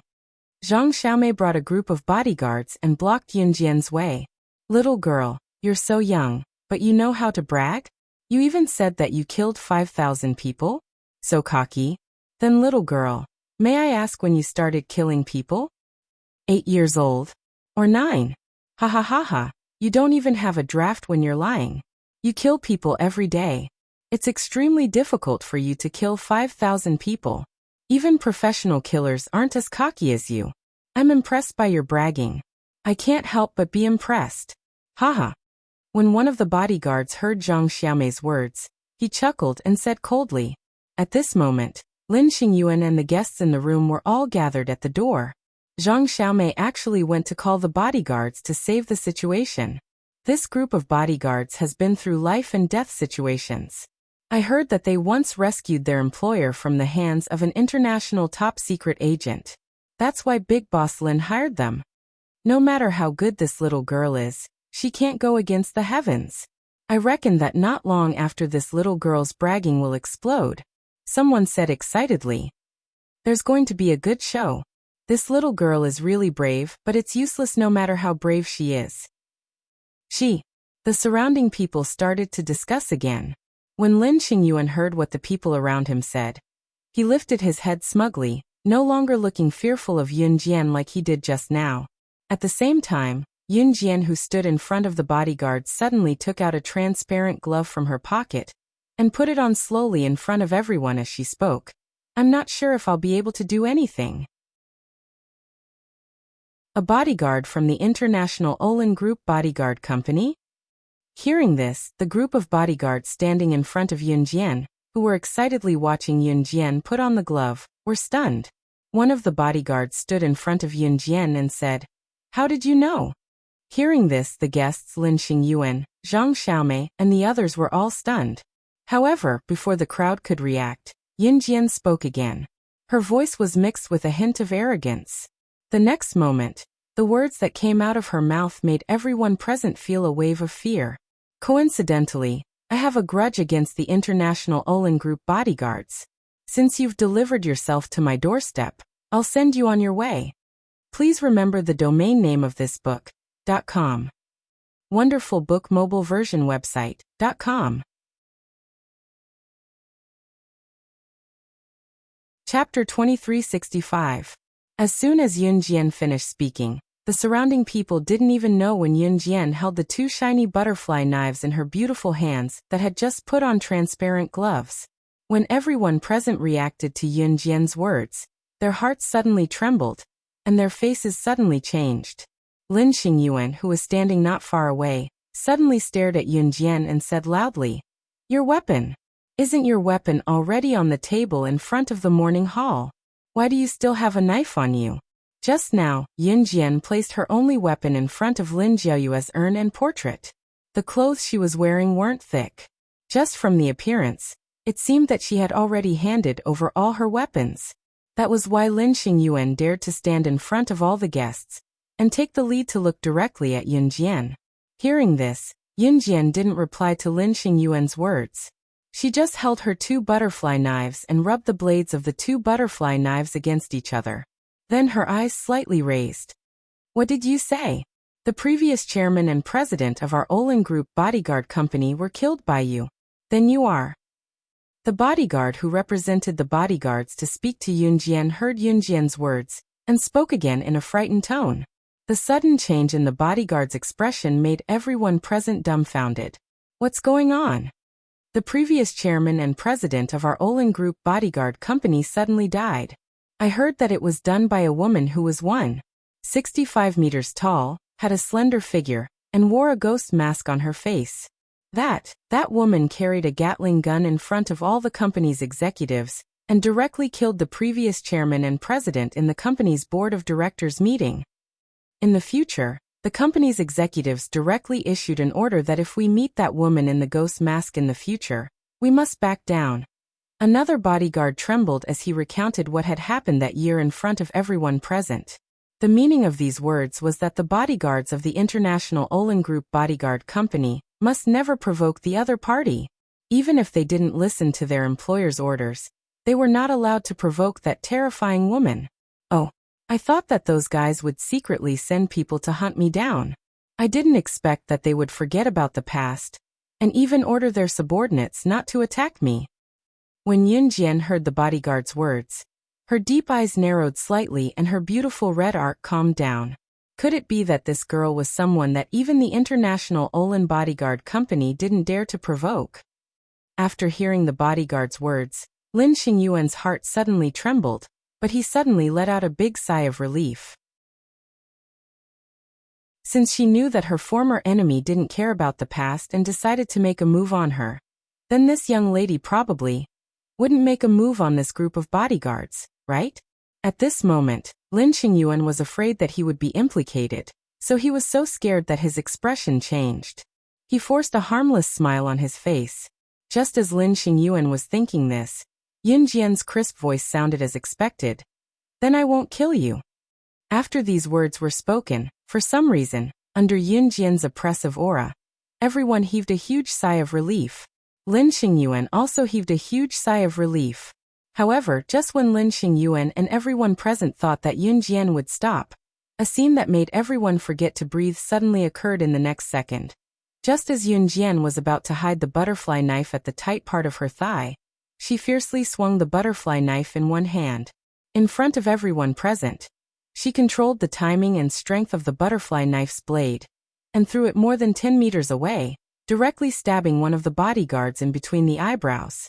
This bodyguard was the one who said that Yun Jian was really good at bragging. The knife pierced 3 inches into the wood between the eyebrows. This bodyguard was already dead before he even realized the danger. He directly fell to the ground dead. When everyone saw this, they were so frightened that their faces suddenly changed. In the next second, Yun Jian's red arc curved. She pursed her lips again in front of everyone present, and then her cold words made everyone present tremble in fear. This is a meeting gift for you. Let me tell you, the new chairman of the Olin Bodyguard Company, don't think that I don't know what he's doing behind my back. Otherwise, I'll go over and take his dog life at any time. Please remember the domain name of this book. Mobile reading website. Chapter 2366. Yun Jian's words rang clearly in everyone's ears, triggering their fear and dread to the point that their faces paled. Lin Xingyuan was so scared that his face was trembling, his lips and teeth were trembling, and his originally sharp eyes became lifeless in an instant. Kill him. Lin Xingyuan was so scared that he wanted to hide behind the guests. Dear, I am scared. At this moment, Zhang Xiaomei, who thought she was very smart and had even taken the initiative to call for the bodyguards, grabbed Lin Xingyuan with a face full of shock and fear. She hid behind Lin Xingyuan. Dear, save me. I'm scared. That woman is too scary. She will kill. Zhang Xiaomei said as she grabbed Lin Xingyuan's hand and pushed him in front of Yun Jian. Lin Xingyuan saw that timid and scared look, and his face suddenly changed. Lin Xingyuan's body that was pushed by Zhang Xiaomei to Yun Jian because of fear was also supported by Lin Xingyuan himself. And only then did he stabilize himself. At first he wanted Zhang Xiaomei to be his mistress because not only was she young, but she also said that she loved him. She said that she would give up everything for him, even her life. If a bad person appeared one day, she would be the first to stand in front of him and protect him. When Lin Xingyuan heard this and saw Zhang Xiaomei's face full of vows, he really believed her. He thought that she was an innocent and pure girl who really loved him and was willing to die for him. But if Yun Jian really wanted to kill them, Zhang Xiaomei would run over and hide behind him, and she would push him towards Yun Jian. If Lin Xingyuan didn't stand firm, he would have already thrown himself towards Yun Jian. It was conceivable that after Yun Jian killed one of the bodyguards, he would fall and hit the muzzle of the gun, and what would happen to him? It was also at that moment that Lin Xingyuan's mind suddenly jolted. His face trembled as he suddenly recalled that a few decades ago, there was once a daughter that he loved to the bone who grabbed his hand and calmly said to him, "Don't worry, Daddy, Yaya loves you." It was the kind of love a daughter had for her father. In the future, if Daddy is in danger, Yaya will be the first to rush in front of Daddy. No matter how many demons there are, Yaya will defeat them all. The scene changed. He and his daughter were blocked by a large wolfhound.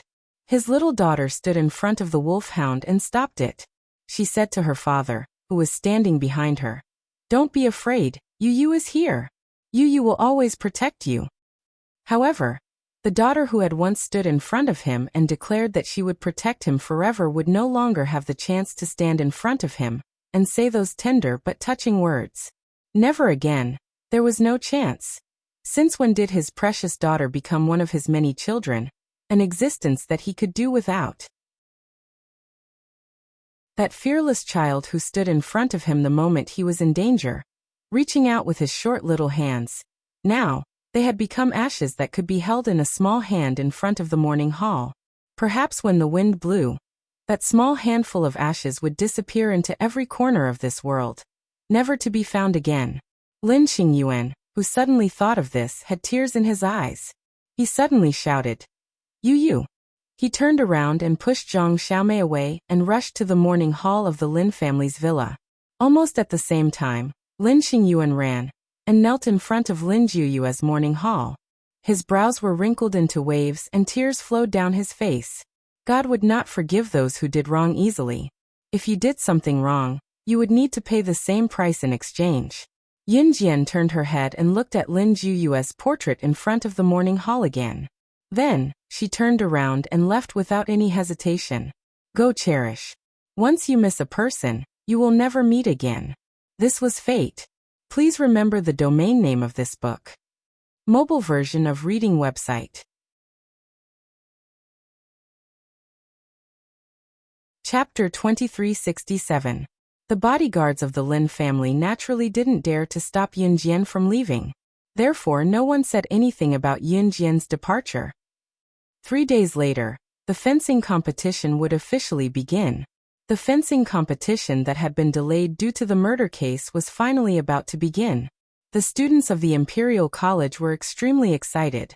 On the night before the competition, Yun Jian and all the students who were participating in the competition were called together to visit the palace of the Imperial College. Everyone knew that the first dean of the Imperial College in the last century was John, an aristocrat of Country Y's palace. He was also an artisan. After John came to Country Z and founded the Imperial College, the first thing he did was to order people to build a palace that was similar to the palace of Country Y. The architectural style of the palace was pure Country Y.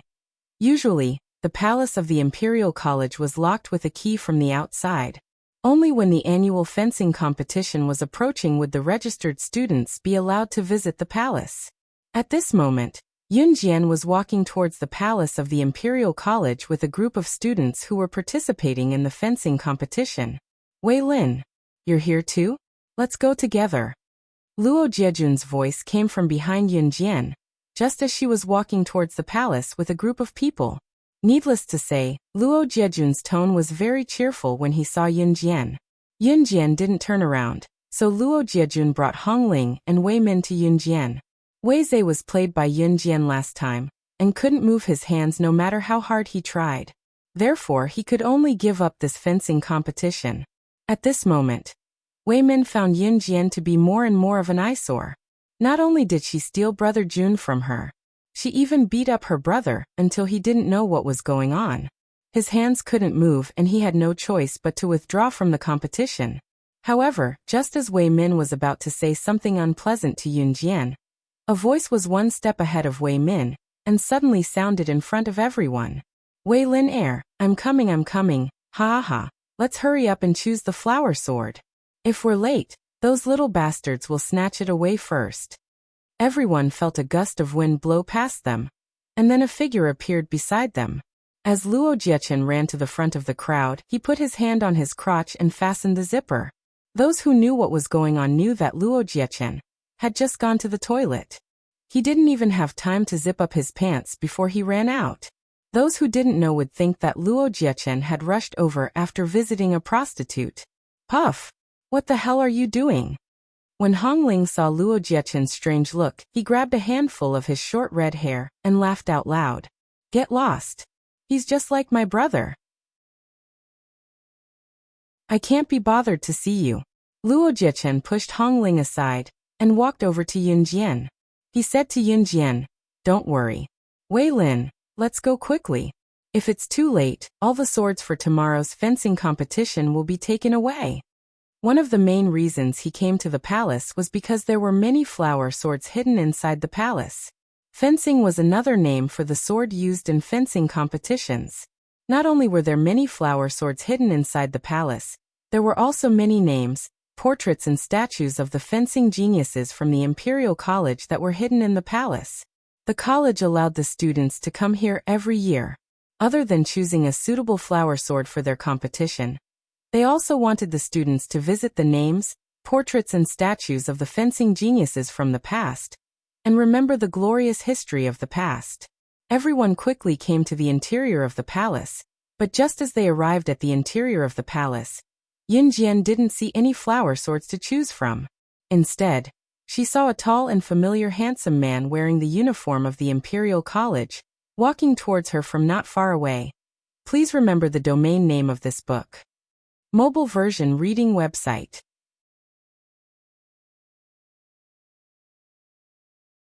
Chapter 2368. Yunjian was slightly stunned when she saw the familiar figure before her cheeks flushed in the next second. Although there was no change in her expression, Luo Jiejun could clearly see the change in Yunjian's gaze when she saw Ce walking over. It was something he had never seen on her face before. Who are you? Luo Jiejun extended his arm almost instinctively to stop Ce. Just as he extended his arm, Ce grabbed Luo Jiejun's wrist without even looking at him and broke it with a crack before tossing the man aside. Then Ce grabbed Yunjian's hand and walked to a corner of the palace without a word. F***CK. Luo Jiejun's hand was broken. He spat out a curse, but he didn't chase after them. In a hidden corner of the palace, Ce pinned Yunjian against the wall and nibbled on her soft lips. It was only when the storm was over that he pulled her into his arms. Xiao Jian, I've settled everything. I'll stay here with you. Ce's low voice rang. Be it in Hun Group or Deity Continent, there were tons of things waiting for him to do. In spite of it, Ce had already settled everything and enrolled in Emperor Academy to stay by her side. It was uncertain when the mysterious person would open the passage from Deity Continent to Puyo City, but Ce knew that he had to stay here with her. Yunjian replied as she hugged Ce. Her lips were pursed and her cheeks were rosy. It was a pretty sight. What followed was another round of passionate kisses like a storm.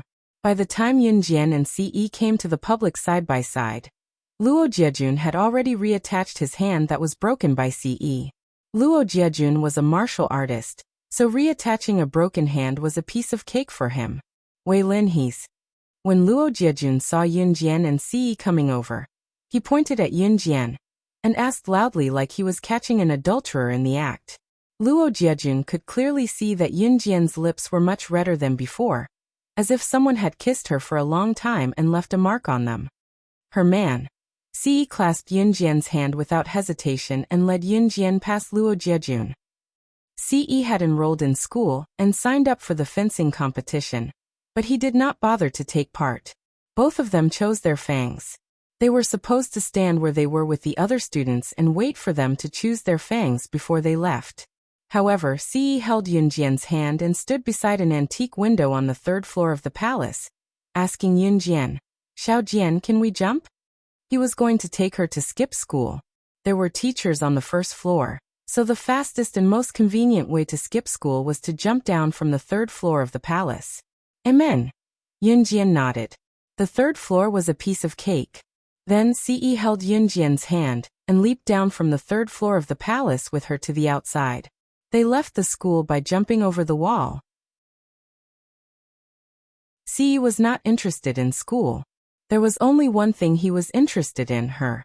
When Yunjian got into Ci's Lamborghini sports car, Ci told Yunjian, "The mystery man will probably take action soon. I'll always be with you. I won't let you get hurt." Ci would only say this when there was no one around. Amen. Yunjian nodded. Ci glanced at Yunjian and stared at her soft red lips. Unable to hold himself back, he kissed them again. In the end, his hand found its way to her buttocks. Just as he touched her buttocks, however, Ci felt a trickle of water. He frowned and raised his hand to take a look, only to see that the water flowing on his hand was blood. Please remember the domain name of this book. .com. Wonderful Book Mobile Version Website. .com. Chapter 2369. Translator. Endless Fantasy Translation Editor. Endless Fantasy Translation Translator. Endless Fantasy Translation Editor. Endless Fantasy Translation. Ci had seen plenty of blood. Be it the blood of the dead or the living, it made no difference to Ci. He had never panicked at the sight of human blood. This time, however, Ci paused and stopped what he was doing. His piercing gaze was fixed on Yunjian's pale lips, his previous aloofness and nonchalance turning into endless panic. "Xiaojian, what's wrong? Are you feeling unwell?" The amount of blood was nothing like when his Xiaojian was on her period. Once Ci was done with his panicked words, he did not even bother to open the door. He kicked it open and scooped Yunjian up, leaving the Lamborghini sports car behind to carry Yunjian to Emperor Academy's infirmary. Ci's expression was terrifyingly dark. It was only when something happened to Yunjian that his aloofness would change completely. His Xiaojian was fine in the palace just now, but after jumping down from the 3rd floor, once he thought about it, Ci clenched his fists that were carrying Yunjian. If he was not in a hurry to send Yunjian to the hospital, he would probably punch himself to death. The Imperial College had its own school doctor's office, and the medical equipment was considered to be very complete in the college. Many illnesses, including women's private matters, could be handled by the academy's infirmary. Hence Ci carried Yunjian all the way here. His tall and handsome figure attracted a lot of attention from the academy, but Ci did not care. They passed by Emperor Academy on their way to the palace that Yunjian and Ci had visited just now. On the 3rd floor of the palace, Luo Jiajun grew increasingly agitated when he saw Yunjian and Ci leaving. In the end, he ditched Wei Min, Hong Ling, and the others and hurried to apply for leave from the teacher and left. Wei Min did not bother to stay with Hong Ling either. She stood by the ancient window on the 3rd floor of the palace in a huff, her mind drifting away. "Hey, isn't that the transfer student who just came today? Ah, he's so handsome. How can there be such a handsome guy? He's carrying a girl too. It's true. He's so handsome. I used to think that our school's Master Jun was the most handsome person in the world, but after seeing this transfer student, I realized that I don't even want to look at him anymore." 2 girls who were standing by the window not too far away, when they saw a handsome figure running by Yunjian from the bottom of Emperor Academy, they covered their faces in excitement. Their voices attracted Wei Min's as well. The man who carried Wei Min was running translation was carrying Wei Min translation. Translation. When Wei Min saw this, her eyes twitched fiercely. In the next second, she turned around and went down the stairs of the palace. She casually applied for leave from her teacher and left the palace. Before Yunjian could react and explain herself, Ci had already carried her to the school doctor's office and placed her on the examination bed. The school doctor in charge of the examination was a female doctor. After examining Yunjian, she did not find anything wrong with her body. She was still a little suspicious. Why would her lower body bleed all of a sudden? However, in order not to be mistaken as a quack, the female doctor pressed on Yunjian's stomach twice and concluded that the cause of Yunjian's lower body bleeding was. The female doctor also prescribed some medicine for Yunjian. When she passed the medicine to Ci, she saw that there was a trace of sweat on Ci's originally handsome face, which would not change even if the sky collapsed. It was obvious that he was concerned about Yunjian's condition. The female doctor was afraid that she would be mistaken as a quack, So she pinned the blame on CE. Young man, I see that you're young, handsome, and responsible. I didn't expect you to be such a person. You actually dared to bring your girlfriend to play a game of jumping from the 3rd floor. You're unscathed, but do you know that your girlfriend already has? Translator, Endless Fantasy Translation Editor, Endless Fantasy. Chapter 2370. Translator, Henyi Translations Editor. Henyi Translations Yunjian is probably XX, page 1/1. Just now, the female doctor had asked CE if Yunjian had done any strenuous exercise before she bled profusely down there. In the end, CE told her that he had jumped down from the 3rd floor of the palace with her. Oh my God. One floor of the palace was twice the height of a normal residential building. Jumping down from the 3rd floor of the palace was equivalent to jumping down from the 6th floor. The female doctor thought it was a miracle that she didn't die from the fall.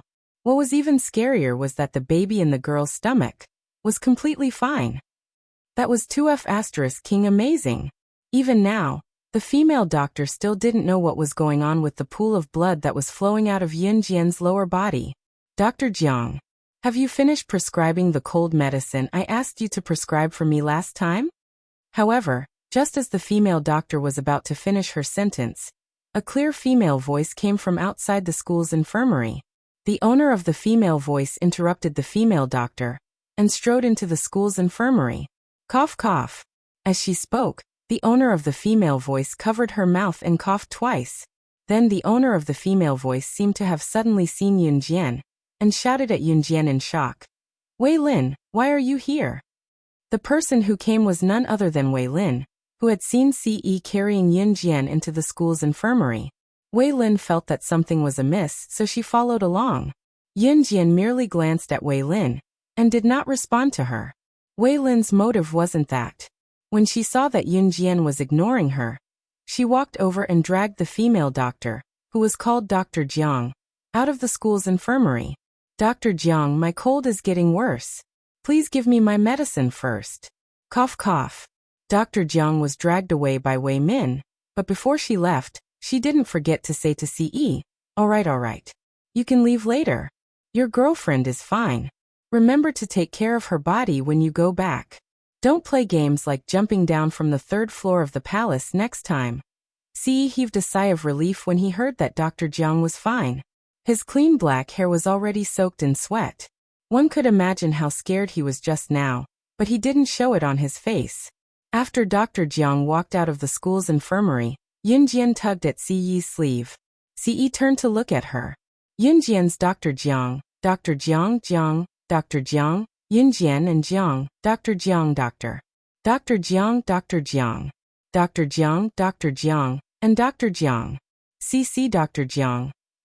Dr. Jiang, who had been pulled out of the infirmary by Wei Min, was dragged to a corner by Wei Min. Knowing that Wei Min was the eldest daughter of the Wei family, Dr. Jiang did not dare to provoke her.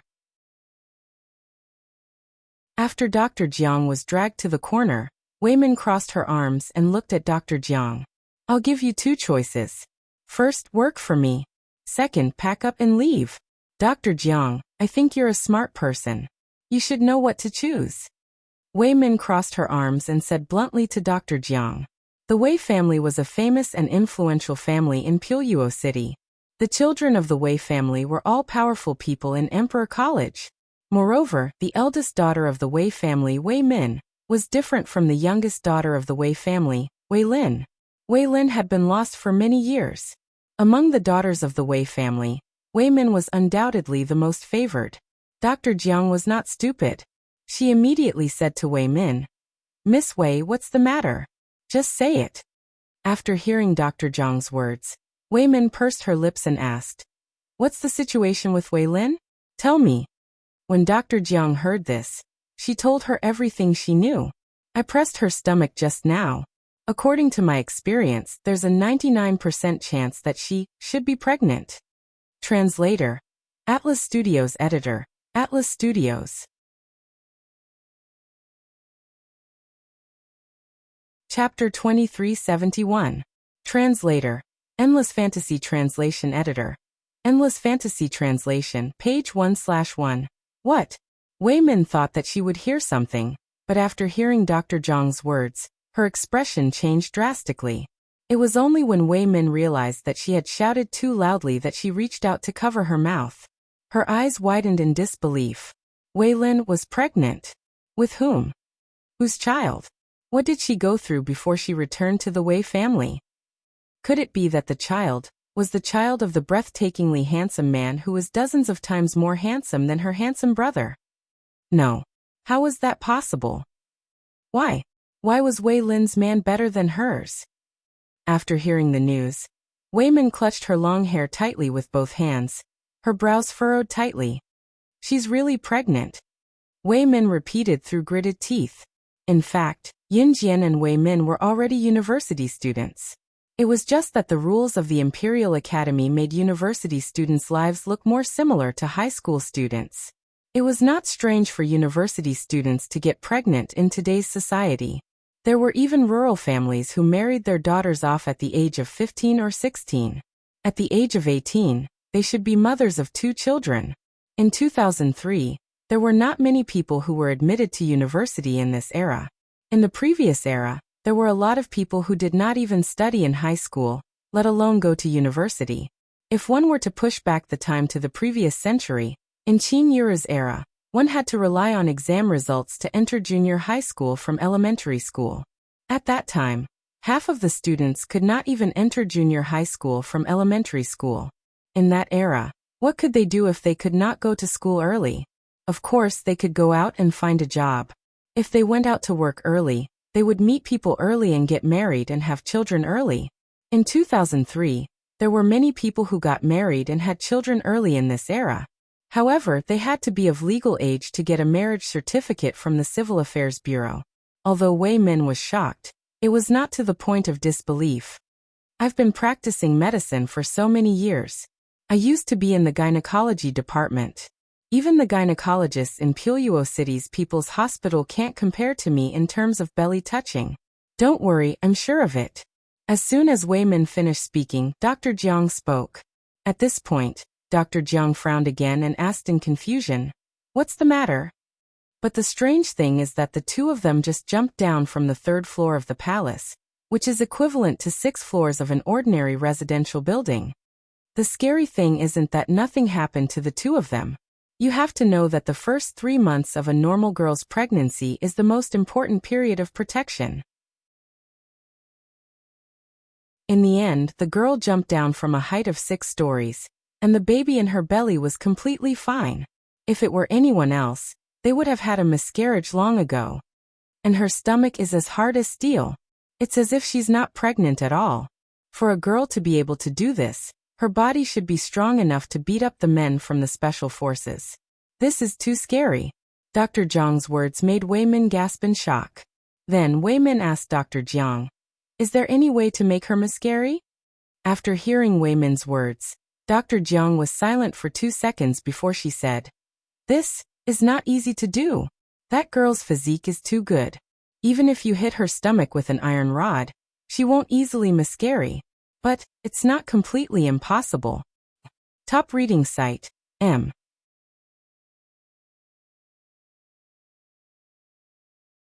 Chapter 2372. Wei Min did not expect Yun Jian's physique to be so good. Even a man from the special forces could not beat her. In spite of it, Wei Min's lips curled when she heard the latter half of Dr. Zhang's words.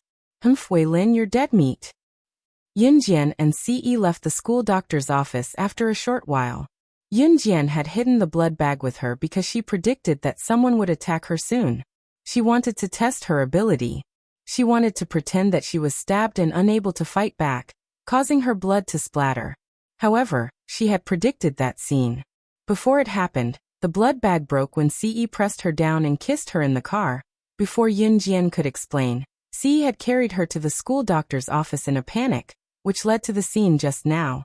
In fact, Yun Jian did not tell Ce immediately, because she wanted to see how much Ce cared about her. It was only when Yun Jian saw clearly that the beads of sweat on Ce's forehead had stopped flowing when he realized that the puddle of blood was actually a blood bag. Grabbing a handful of strands of black hair, he went to Yun Jian and hugged her. Xiaojian, don't scare me next time. He was truly afraid that something would happen to his Xiaojian. When it came to the people he cared about, he would be extremely concerned even if they were the slightest bit injured, afraid that something would happen to them.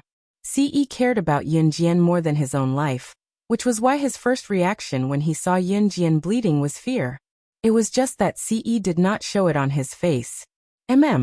Yunjian's lips curled up at Ce's words as she hugged Ce back. Yunjian was sitting on the examination bed with her legs dangling on the floor, while Ce bent over to hug her. The angle allowed Yunjian to rest her chin on his shoulder. When Dr. Jiang came in again, Wei Min had already left. In front of Yunjian and Ce, she didn't mention what Dr. Jiang had said to Wei Min. Dr. Jiang also pretended not to know about Yunjian's pregnancy. She silently prescribed 2 sets of ordinary medicine for Yunjian, without saying much. Take your medicine on time. All right, you can leave now, Dr. Jiang said. Upon hearing this, Ce grabbed Yunjian's hand and turned to leave. Dr. Jiang, who was sitting in the school doctor's office, shook her head as she watched Yunjian and Ce leave. Sigh, of all the people they could have provoked, they actually provoked Wei Min. Looks like this young couple won't last long. At this moment, Dr. Jiang had no idea that the future of Wei Min and her would be completely ruined because of today's decision. After returning home, Ce went upstairs to take a shower.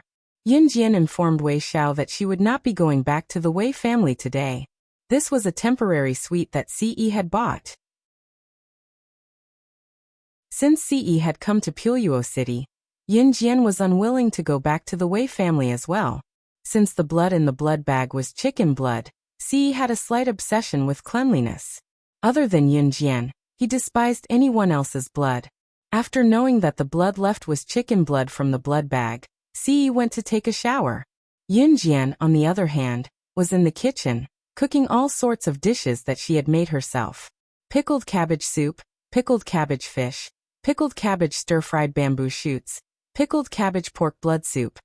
Each dish was inseparable from a pickled cabbage.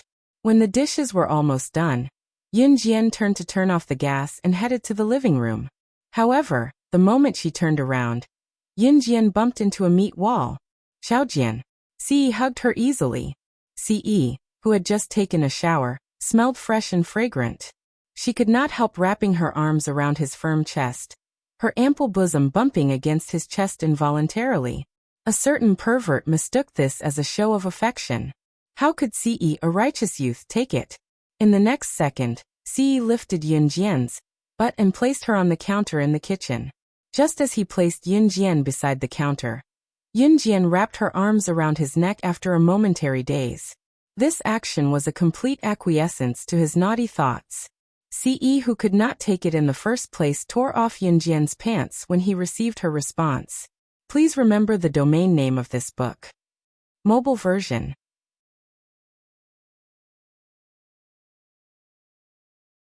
Chapter 2373. Page 1/1. After the passionate moment in the kitchen, Yunjian collapsed in Ce's arms. Ce carried her to the bathroom for a shower. By the time Ce carried her back to the bedroom, Yunjian was already asleep. At this moment, Ce had no idea that Yunjian was pregnant. Yunjian was also unaware that she had a new life in her stomach. Perhaps it was because of the new life in Yunjian's stomach, or perhaps it was because of Ce's company, but Yunjian's vigilance had completely relaxed. She slept very deeply and peacefully. Since Ce had followed Yunjian to the Imperial College, he naturally wouldn't leave anytime soon.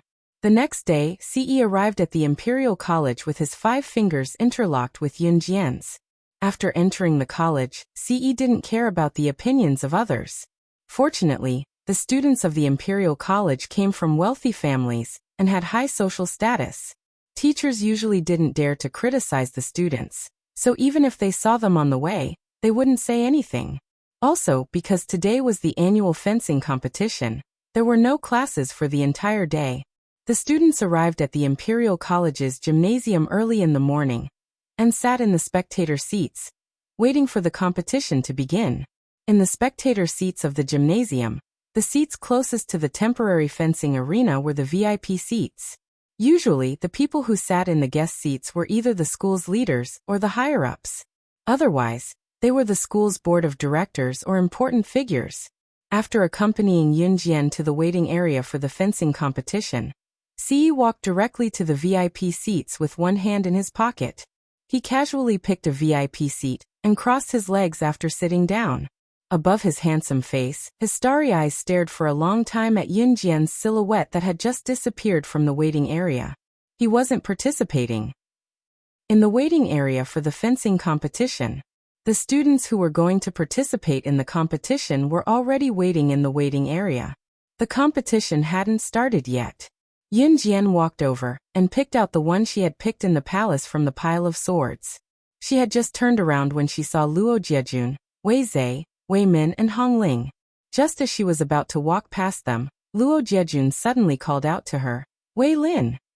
After speaking, Luo Jiejun was silent for a while, then said, "Be careful." Ce's appearance was something Luo Jiejun never expected, but he still wasn't convinced. Glancing around the waiting area, Luo Jiejun did not see Ce. He had already investigated and found out that Ce had signed up for the fencing competition. This meant that Ce was incompetent and did not dare to go up in the arena. Seeing Yunjian now, Luo Jiejun had nothing to say. He could only play the sentimental card and remind her to be careful in the competition later. However, after hearing his words, Yunjian walked past him as if she didn't hear him at all. Seeing Yunjian walk past her with such a proud attitude, Wei Min thought to herself. She was pregnant, but she still wanted to seduce her brother Jiejun. Wei Min clenched her fists and stared at Yunjian's stomach for a long time. Not far from the audience, someone had already started a bet. Come, come, come. Place your bets. Place your bets. Who do you think will get first place in this year's fencing competition? Hurry up and place your bets. For this year's fencing competition, we'll return you 10 times the amount of your bet. Someone sat on a low stool next to the betting table, took down the names of the people who placed their bets, and shouted for them to continue placing their bets. The students here were all rich second-generation heirs, so they could still afford small bets. I heard that a very beautiful girl is also participating in the fencing competition this year. She even said that she's going to get first place. It's the Wei family's long-lost daughter, Wei Lin. Hey, let's bet. What place will she get? She's a girl? No matter how beautiful a girl is, it doesn't mean that she's strong. She's even been separated for 10 years. She's just going on stage for a show. What kind of strength can she have? I bet that she'll definitely be third from the bottom in this year's fencing competition. There were endless discussions at the scene. The staff member who set up the betting table was also writing nonstop with the pen in his hand that was used to register the bets placed by the students. However, just as the staff member who set up the betting table was making the last stroke on the registration book in his hand was suddenly taken away, along with the black pen in his hand. Then, a handsome man who angered both men and gods took a black pen and made a tick next to the name, Wei Lin, in front of everyone's eyes. Then, he threw the registration book and the black pen back to the staff member's table. At the same time, a black card fell from the handsome man's hand into the staff member's notebook. A mellow voice then came out of Ce's thin lips. His words stunned everyone around him, and their faces turned pale. Bet on first place, $1 billion USD. Top reading website M.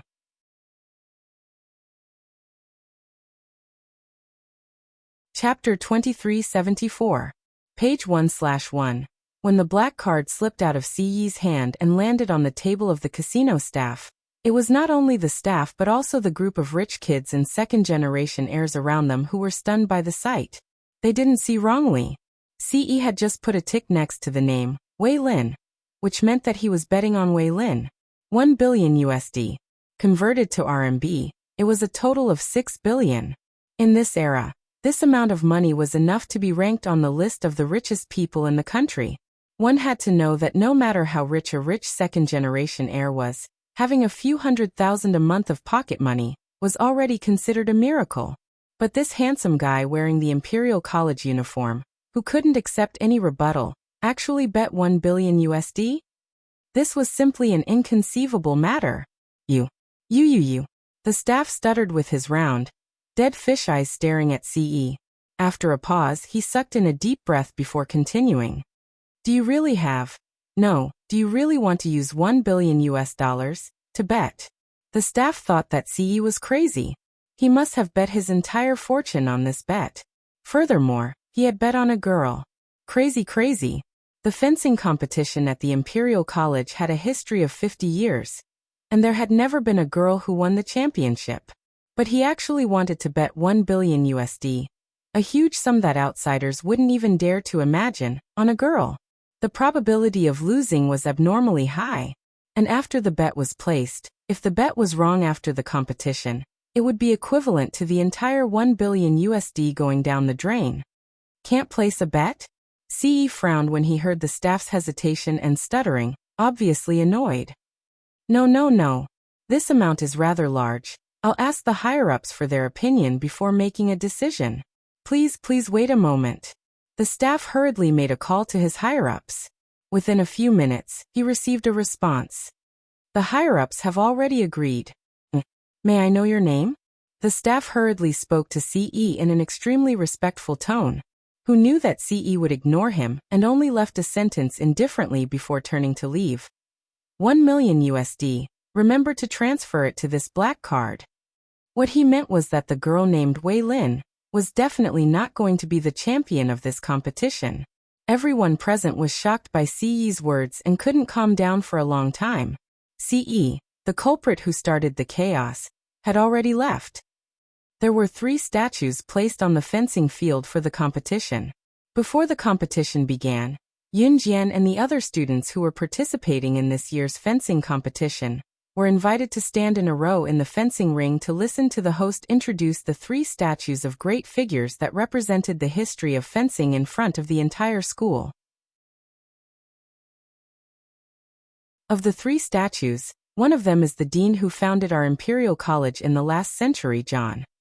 The taller male statue is a graduate of our Imperial College. He was a fencing genius in the last century. His talent in fencing was popular all over the world. He once sat on the seat of the world's #1 international fencing champion. For a full 20 years, no one could shake his position until his death. And the owner of that female statue is the famous female fencer from the last century, Boyas. Her fame in the field of fencing has spread all over the world. She's even more famous than the male statue. She is a legend in the field of fencing. No one has surpassed her since ancient times. Do you see the flower sword in her hand? Legend has it that as long as you have that flower sword, you will never be defeated in a fencing competition. The owner of the female statue, the legendary female fencer Boyasi, met with an accident during a voyage, and the legendary flower sword, which was said to be a guaranteed winner in a fencing competition, disappeared along with its owner. From then on, no one has seen that legendary flower sword. Top reading website, M.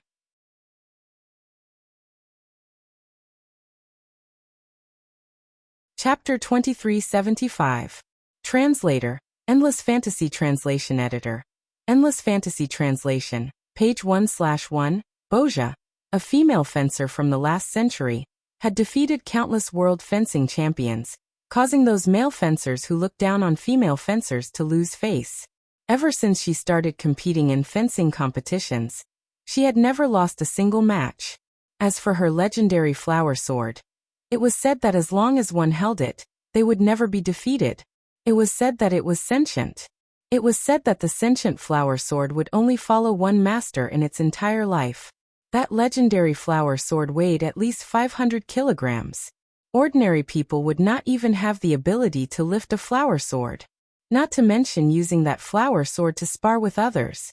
That legendary flower sword would only follow one master in its entire life. Unless its master passed away, it would then choose another master. However, the most important condition for that legendary flower sword to choose a new master was that the new master must be able to lift the 500-kilogram sword. It was also said that in the history of this world, only 3 people had ever lifted the flower sword. One of the 3 was Boyas, the last owner of the flower sword. It was said that countless people had tried to lift the 500-kilogram flower sword, but without exception, they had all failed miserably. Later on, The flower sword disappeared after its last master, Boyas, met with a mishap during a voyage. That was in 1942, a long time ago. After the host finished his speech, Wei Min looked at Yunjian strangely. Then she gave Yunjian a disdainful smile, before speaking to the host in front of the entire school. My brother Jiejun, brother Hongling and I have been participating in fencing competitions since we were young, and we have heard a lot about the legendary female fencer, Bozha. This year, the four of us have imitated the invincible sword in the female fencer's hand. It weighs 50 kilograms. I believe that our ranking this year will not be bad. Wei Min said this with confidence. As she spoke, she turned to glance at Yunjian again. There was a glint of smugness in her eyes that could not be ignored. Oh my God! As expected of the eldest daughter of the Wei clan, Wei Min, and the young masters of the three great clans in Puyo City, they are indeed powerful. He could even use an imitation of the legendary flower sword of the female fencer, Boyce, to create a different flower sword. That's amazing! Someone immediately said. Ordinary flower swords were very light. Most people who use flower swords would usually choose a lighter one to participate in competitions. Of course, only when experts were fighting, the heavier the flower sword, the higher the chance of winning. Luo Jiejun turned to look at Yunjian smugly when he heard the compliments from the people around him. He tried to see if Yunjian's face, to see envy or respect for him. However, Luo Jiejun did not see Yunjian's. Yunjian, who was standing in front of the crowd, raised her brows and asked the host in front of the crowd, "Is the legendary flower sword you're talking about the one that weighs 500 kilograms? Is it made of pure gold, and has a golden rose engraved on the hilt?" The host was stunned for a moment, then nodded. That's right. According to the legend, as well as the drawings left in the books, this is how it is depicted and drawn. Lin, why are you pretending to know when you don't know? This time, I didn't expect you to participate in the fencing competition, so I didn't prepare a replica of that legendary flower sword for you. But I know that you don't know, so don't. Wei Min pretended to be a good sister again, and was only halfway through her words to Yunjian, when Yunjian was interrupted. Yunjian cut Wei Min off right in front of everyone and said with a smirk, "You're right. I'm sorry, but that legendary flower sword is now in my hands. It is one of my collections." Top reading website, M.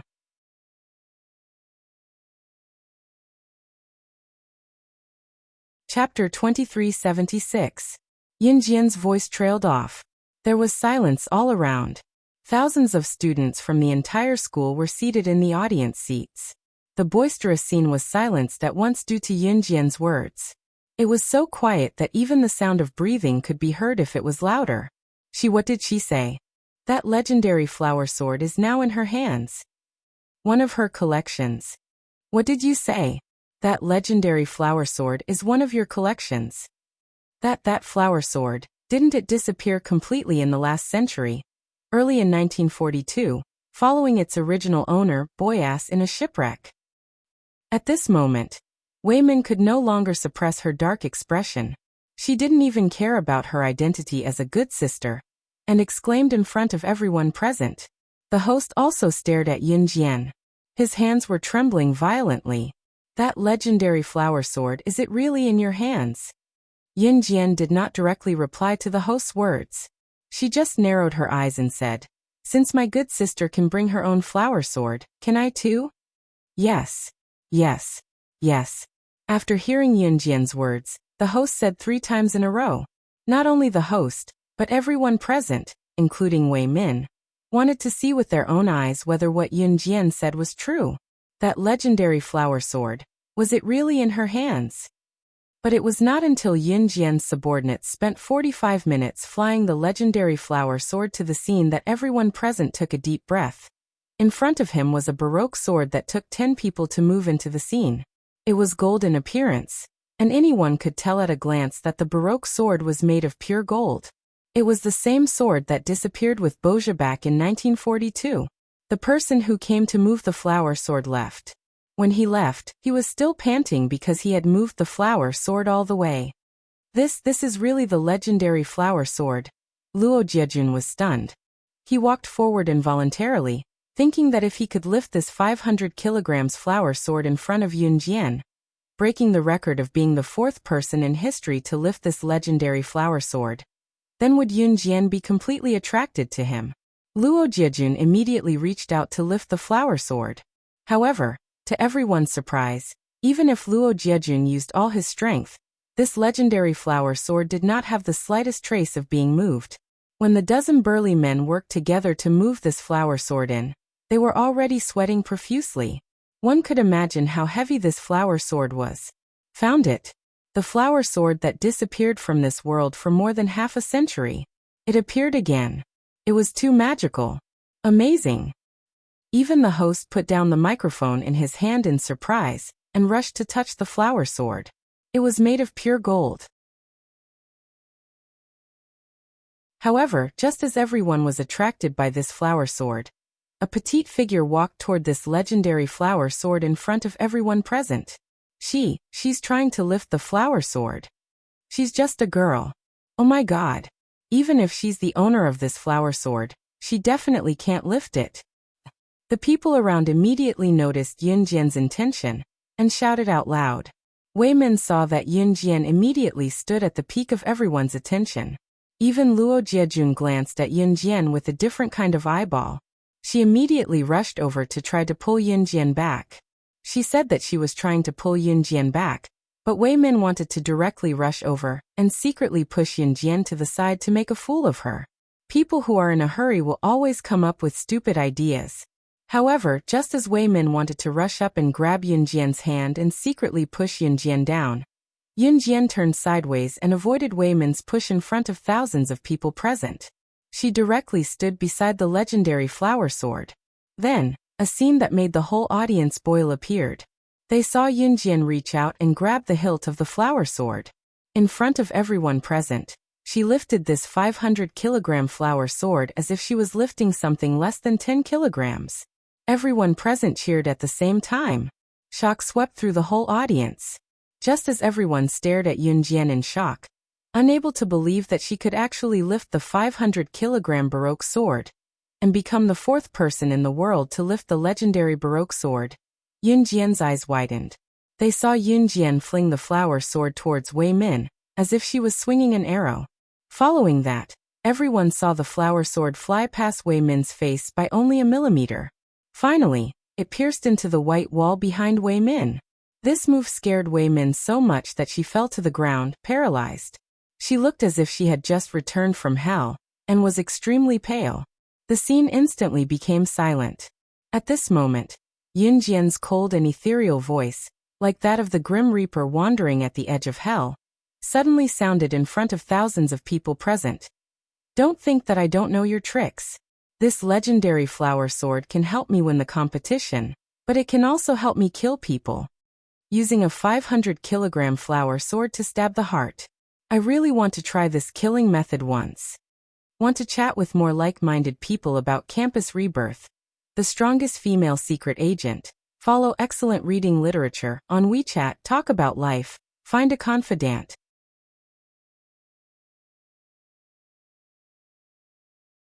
Chapter 2377. At this moment, Yun Jian was on a completely different level from the girl who first appeared in front of everyone who was delusional about winning this fencing competition.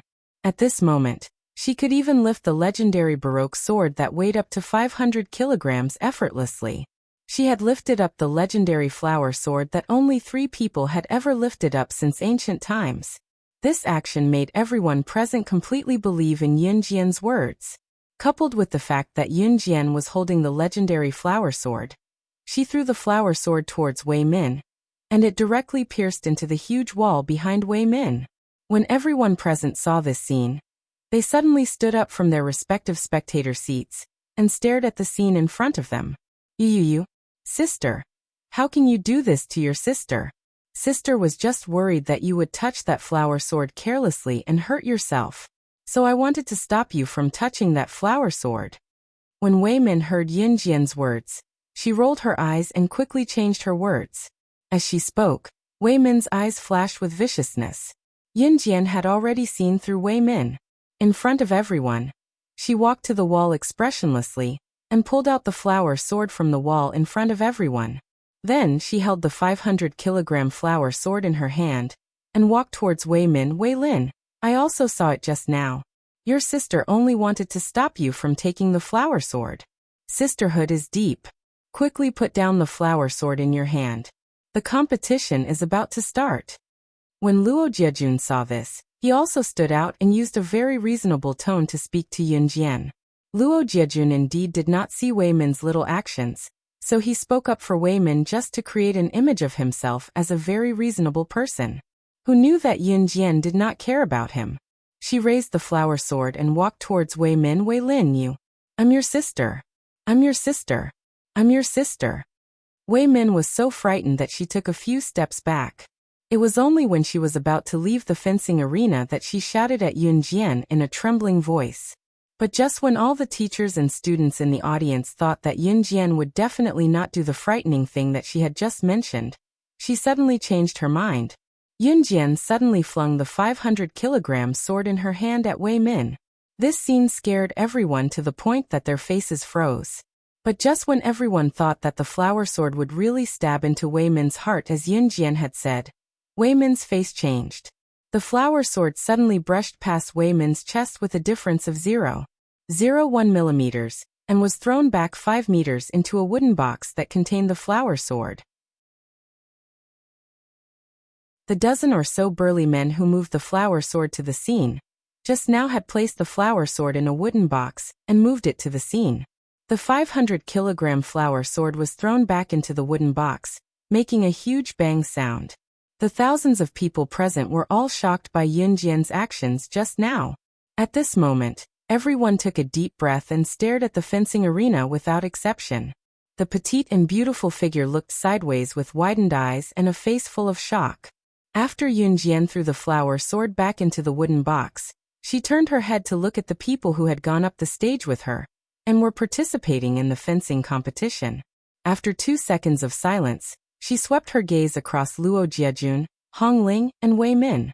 That slightly raised arc deepened impudently in front of the thousands of people present. Then she said coldly, I don't need this flower sword that was used by the female fencer of the last century, boys. The champion of the fencing competition at the end of this year will still be mine. Please remember the domain name of this book. Mobile version of reading website.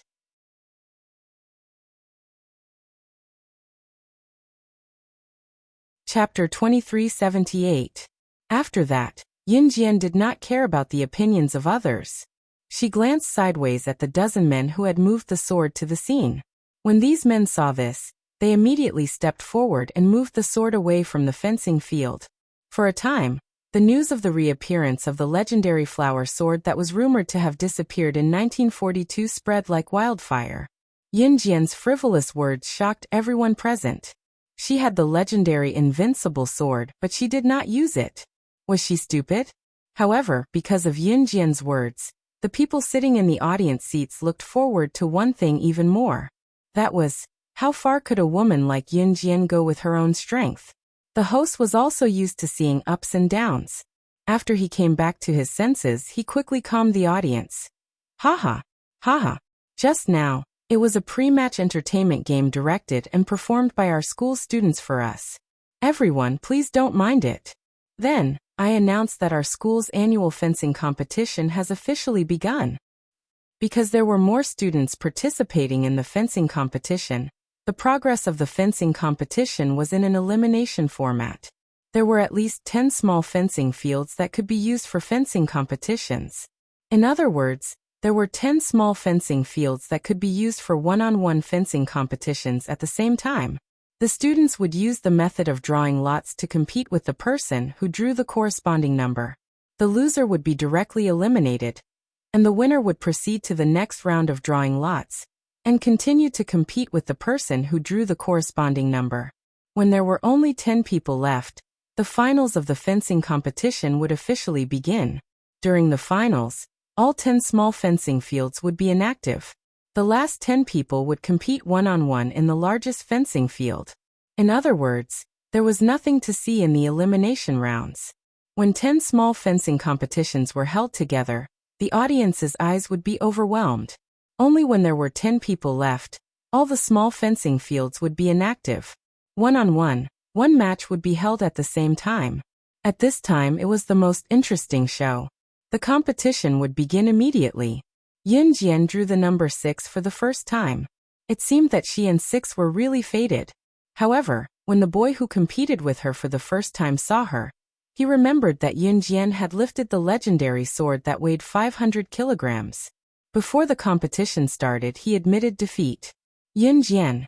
In the next few elimination rounds, the opponents that Yun Jian met either admitted defeat in fear, or kept defending when they were fencing with Yun Jian, afraid that Yun Jian would use the sword to touch their bodies. A fencing competition was a sport where two people held special steel swords and wore protective gear. They would stab or chop within a specified time and place. During the competition, one side would use the tip of their sword to stab the opponent. The sword tip would accurately stab the effective part of the opponent's body, and the side with the highest number of effective hits would win.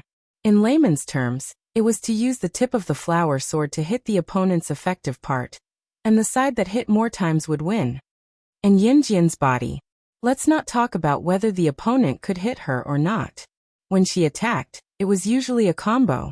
There was even a student who was participating in the fencing competition who was continuously hit in the effective part by Yun Jian's sword tip. He retreated and did not dare to open his eyes. In the end, he accidentally slipped and rolled on the ground. He was so scared that he covered his head to avoid Yun Jian's sword tip. Even the judges almost burst out laughing when they saw his comical appearance. Yun Jian's initial fencing style was not outstanding. Instead, it was the fencing style used by Luo Jiejun, Wei Min, and Hong Ling that showed off in the preliminary competition. Therefore, the audience who were initially interested in Yun Jian, and felt that Yun Jian must have some ability since she was so confident before, instantly shifted their attention away. Unknowingly, there were only 10 people left in the fencing competition. This also meant that the most intense ranking competition, the finals, had officially begun. Please remember the domain name of this book. Mobile version of reading website.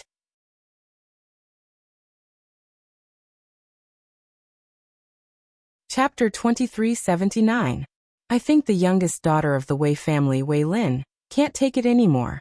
She was so arrogant and cocky before, but she didn't amaze the world with a single brilliant feat in these few rounds. Wei Min's eldest daughter, Wei Min, has improved a lot compared to Bai Nian. That Wei Lin, could it be that she's bragging to stand out? Someone in the audience couldn't help but complain loudly. Hearing this, the audience all looked at Yun Jian in the fencing field. There were also a few people who had noticed that Yun Jian didn't have any amazing performance from the beginning to the end, so they all started to talk about it. I think he doesn't have much strength. That legendary flower sword just now, could it be that it was also used to put on a show?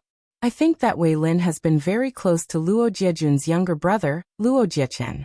Luo Jiechen begged his brother Luo Jiejun to help him pretend that he couldn't lift that flower sword, and then put on a few shows. That's not impossible. Some people even suspected that Yun Jian's every move just now had been discussed with others, and that she was just putting on a show. People these days are capable of doing anything. That's right. But just watch. So what if that Wei Lin reaches the finals? Luo Jiejun will help her put on a show, but the champion position of the finals won't be given to her. Later, we'll know the truth. The students in the spectator seats complained in an experienced manner. At that moment, everyone was excitedly looking at the grand fencing field in the center of the gymnasium. The draw for the finals was also over. Yun Jian drew a 5. She narrowed her eyes. The ones who drew a 1 were Wei Min and a strong male student. In the end, Wei Min won the competition with a unique move. And Hong Ling and Luo Jiechen accidentally met. The two of them exchanged moves, and in the end, Luo Jiechen won. Hong Ling scratched his symbolic red hair and left the stage with some regret. There were a total of 2 people who drew the number 5. These 2 people were, when Yun Jian and Luo Jiejun walked onto the field from the left and right sides of the field. The audience was in an uproar. This wasn't the final battle yet. Yun Jian and Luo Jiejun had already started fighting. Yun Jian, the girl who kept saying that she would be the champion of this year's competition. And Luo Jiejun, who had been the champion of the fencing competition for several years. One had to know that there had not been a single female champion in the fencing competition for a full 50 years. Yunjian, this girl, could she really break the record of girls not being able to win the championship for 50 years, and be looked down upon by all the boys? Just as the crowd began to cheer and get excited, Yunjian and Luo Jiejun were already facing each other. The moment he saw Yunjian, Luo Jiejun's expression changed. Then he grabbed his fencing helmet and said to Yunjian, "You're just a girl. Girls shouldn't participate in this kind of competition for boys. You'd better stop." In Luo Jiejun's mind, these words were for the good of Yunjian. After all, he didn't want to hurt her. But when Yunjian heard this, she gave a cold smile. In the next second, the referee's voice announced the start of the competition. Without waiting for Luo Jiejun to speak again, Yunjian appeared in front of Luo Jiejun in a flash with her sword in her hand in front of thousands of spectators. The moment Luo Jiejun raised his hand to stop her, the tip of the sword in her hand had already landed on Luo Jiejun's helmet. If it hit, it would count as one hit. Luo Jiejun reacted, and was just about to deflect Yunjian's sword that hit his helmet. With a backhand, Yunjian used her sword to hit his torso, legs, hands, and arms 15 times in a row. In the knockout round, 15 fencing would take place within 9 minutes. The person who hit the opponent the most times would be considered the winner. But the competition had just begun, and only 10 seconds had passed on the stopwatch. Yunjian had already hit Luo Jiejun's effective body part 15 times in just 10 seconds. Before the crowd could react, she had already turned around, pulled off her helmet, threw down her sword, and walked off the stage. At the same time, she left Luo Jiejun with a sentence that shocked everyone present.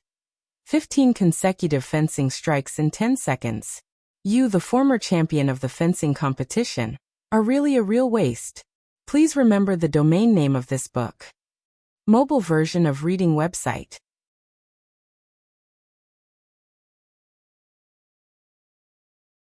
Chapter 2380. Translator, Endless Fantasy Translation Editor. Endless Fantasy Translation Campus Rebirth, the strongest female secret agent. Please wait for a moment. After the content has been updated, please refresh the page to get the latest update.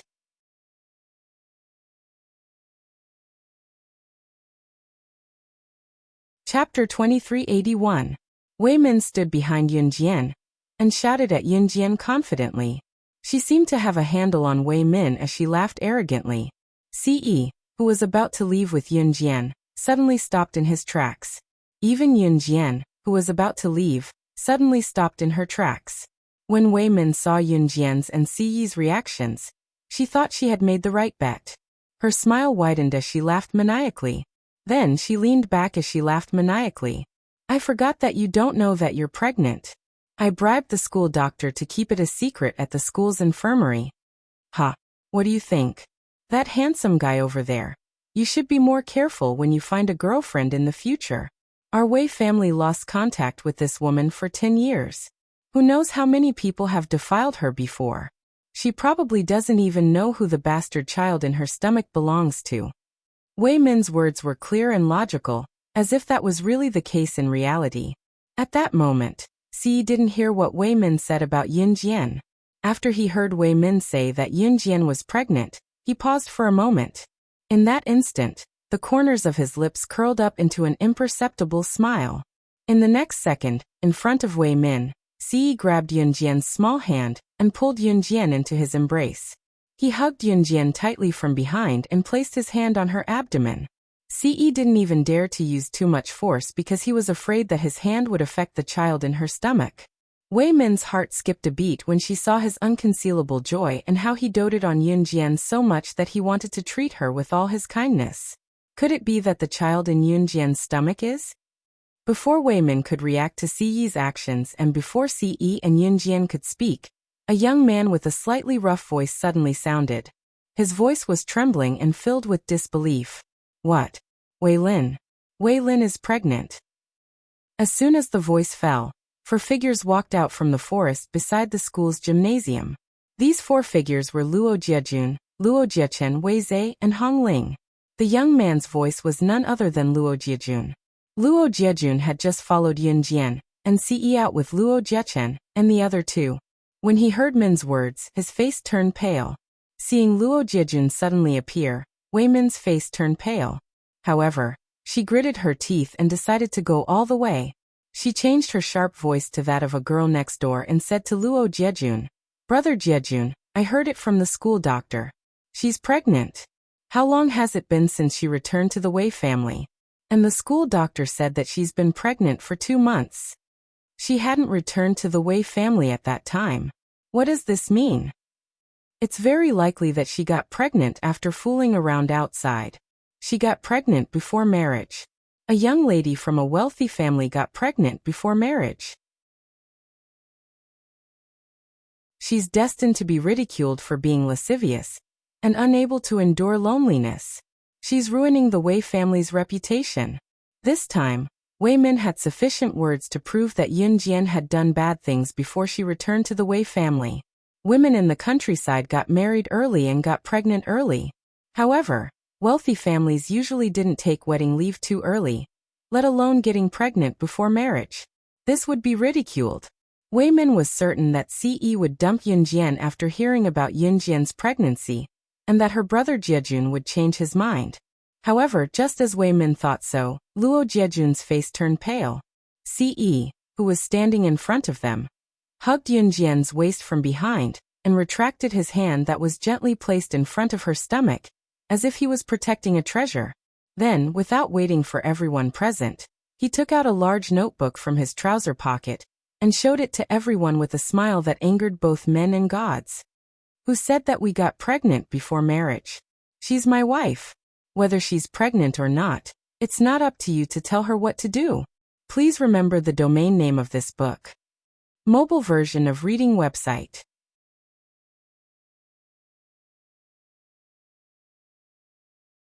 Chapter 2382.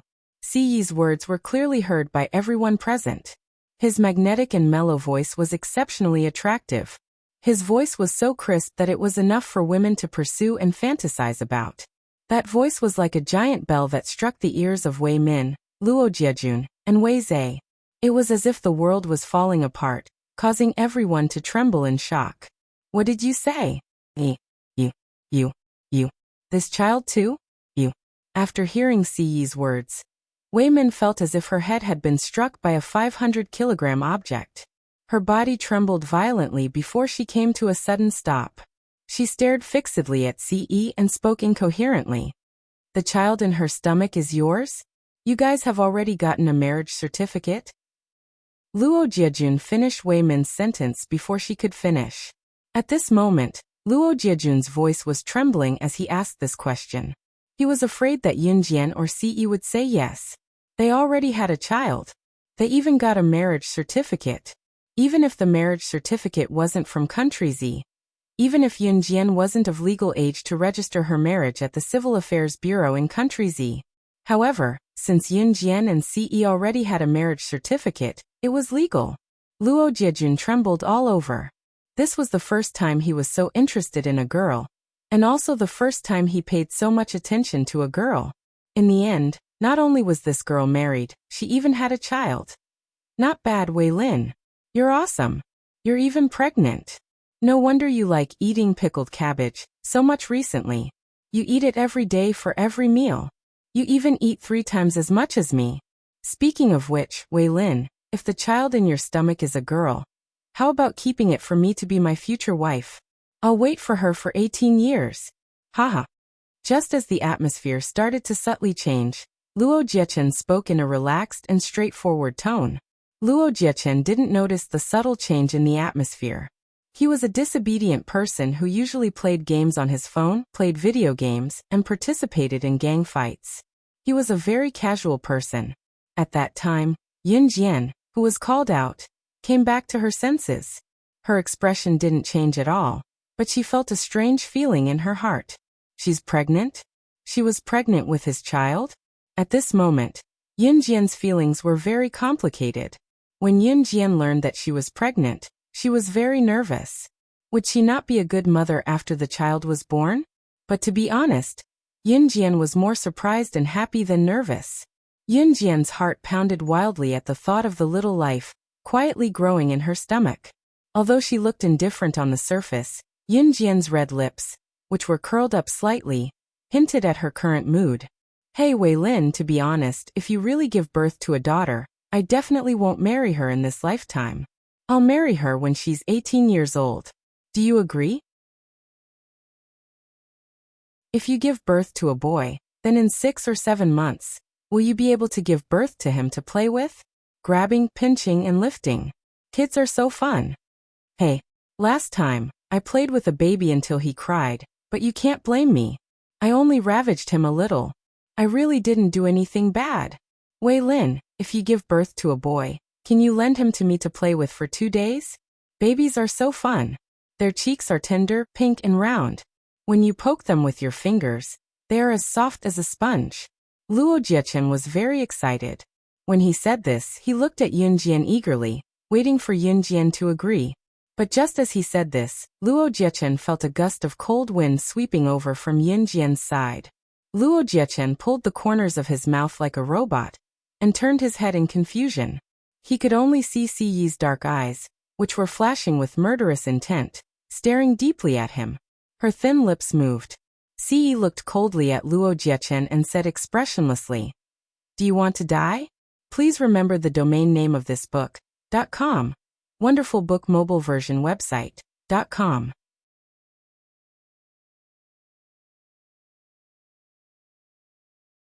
Chapter 2383.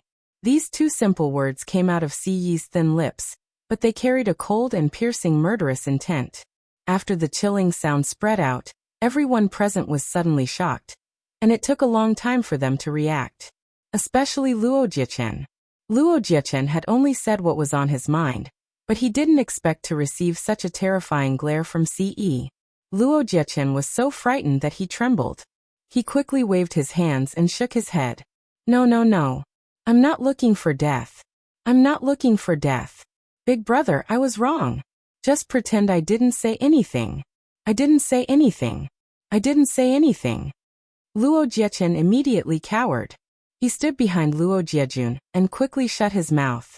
After he shut his mouth, Luo Jiechen opened his mouth and said to Yunjian and Si Yi, "You two really look like husband and wife. You're a match made in heaven. I'm speaking from the bottom of my heart." Luo Jiechen wasn't afraid of offending his big brother, Luo Jiejun.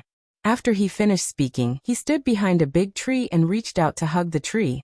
He hung his long legs on the tree. He cursed in his heart. You immortals fighting has nothing to do with this young master. No one cared about Luo Jiechen's cowardice.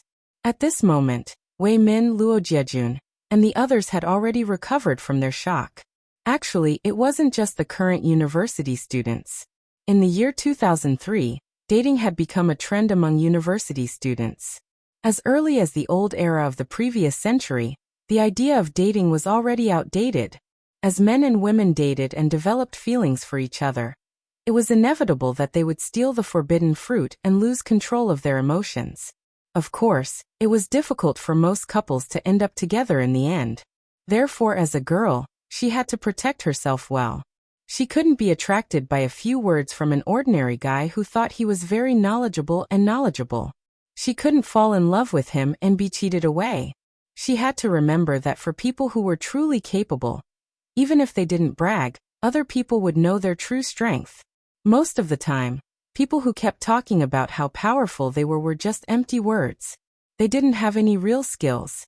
It wasn't uncommon for college students to get pregnant. There were also some who secretly went for an abortion.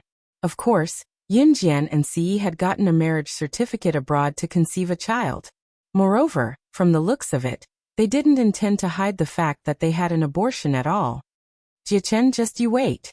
I'll teach you a lesson when we get home. Luo Jiejun shouted angrily after hearing Luo Jiechen's words. Just as Luo Jiejun was about to speak, Wei Min, who was standing in front of Yunjian and Si Yi, suddenly sneered, "Here it comes, haha." As she spoke, Wei Min glanced sideways at Yunjian. Yun Jian had long noticed that Wei Min was different from other young ladies. Wei Min was very smart, but her intelligence was used in a bad way. Yun Jian only narrowed her eyes slightly. Just as Yun Jian narrowed her eyes, a group of middle-aged people in their 40s and 50s appeared at the other end of the school path. When Yun Jian saw that group of people, her gaze paused slightly. That group of people were the upper-class families of Puluo City. When Yun Jian first entered the Wei family, she saw those people at the banquet that Wei Xiao held for her to return to the Wei family. And the person leading them was Wei Xiao. Wei Xiao had just arrived with his wife, Wang Ruoya. He scanned the surroundings and was stunned when he didn't see the banquet that Wei Min had told them about. Min, didn't you send invitations to everyone in my name saying that the school would hold a banquet? My apologies. I've gathered everyone here today, because I want to announce something to everyone. I didn't have any evidence before, so I didn't say anything. But now, I've found sufficient evidence. I've already asked someone to take Wei Lin and my father's samples for a DNA test, and found that Wei Lin isn't my father's biological child at all. So, I want to tell everyone from the upper class that she, Wei Lin, is just a liar. Please remember the domain name of this book. Mobile version of reading website.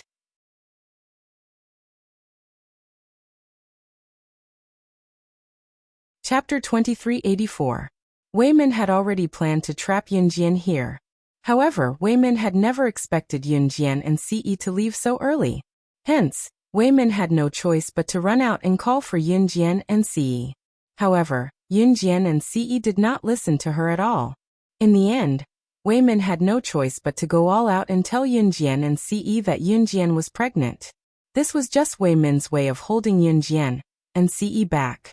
Wei Xiao, Wang Ruoya, and even the masters of Puluo City's three great families, the Luo family and the Hong family, who were the fathers of Luo Jiejun and Luo Jiechen, as well as Hong Ling's father, were all standing here.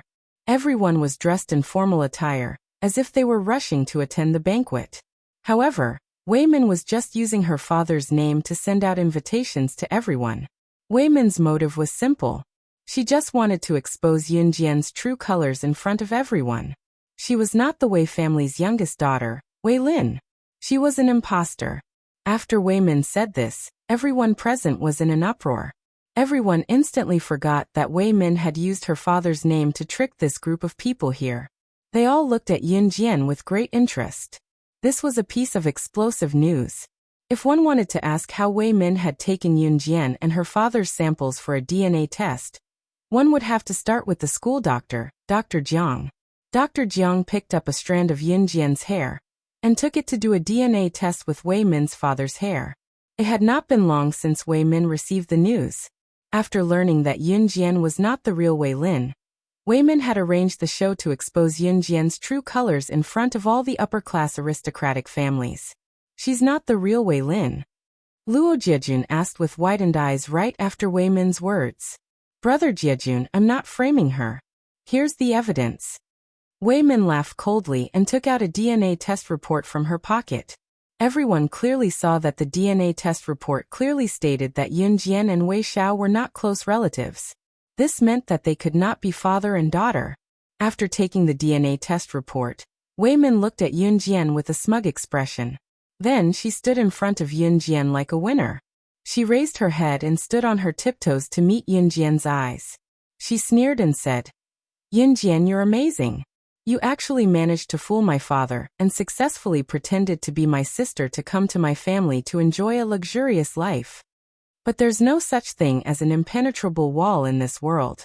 You think you're very powerful, but in fact, you can't even withstand a single blow. Tell me, who the hell are you? Are you a commoner, street gangster, or a beggar? It's fine if you don't want to say it. In any case, you will definitely pay for your actions. As soon as Wei Min finished speaking, she looked at Yun Jian aggressively. At this moment, Wei Xiao, who was standing at the side, suddenly took a step forward and slapped his daughter's cheek in front of everyone. Then he said in a terrified tone, Do you want to die? How dare you talk to her like that? Everyone was shocked when they heard this. Could it be that Wei Xiao knew that Yun Jian was not his daughter, Wei Lin, who had been separated from him for 10 years. At this moment, even Wei Xiao's wife, Wang Ruoya, stared and shook her head. Dad, what did you say? She's an imposter. Don't tell me you know about this? Wei Min looked at Wei Xiao in disbelief and asked loudly. But just as Wei Min finished speaking, a female voice that was as pleasant as the sound of nature had already spoken first. Of course your father knows about this. The person who spoke was Yin Jian. As soon as she said this, everyone turned to look at Yin Jian. Right in front of everyone, Yin Jian's lips curled into a red arc. A brutal murderous intent flashed across her expressionless face, as if she was a murderer. A voice that struck fear into everyone's hearts rang out at the same time. Please remember the domain name of this book, .com. Wonderful book mobile version website, .com.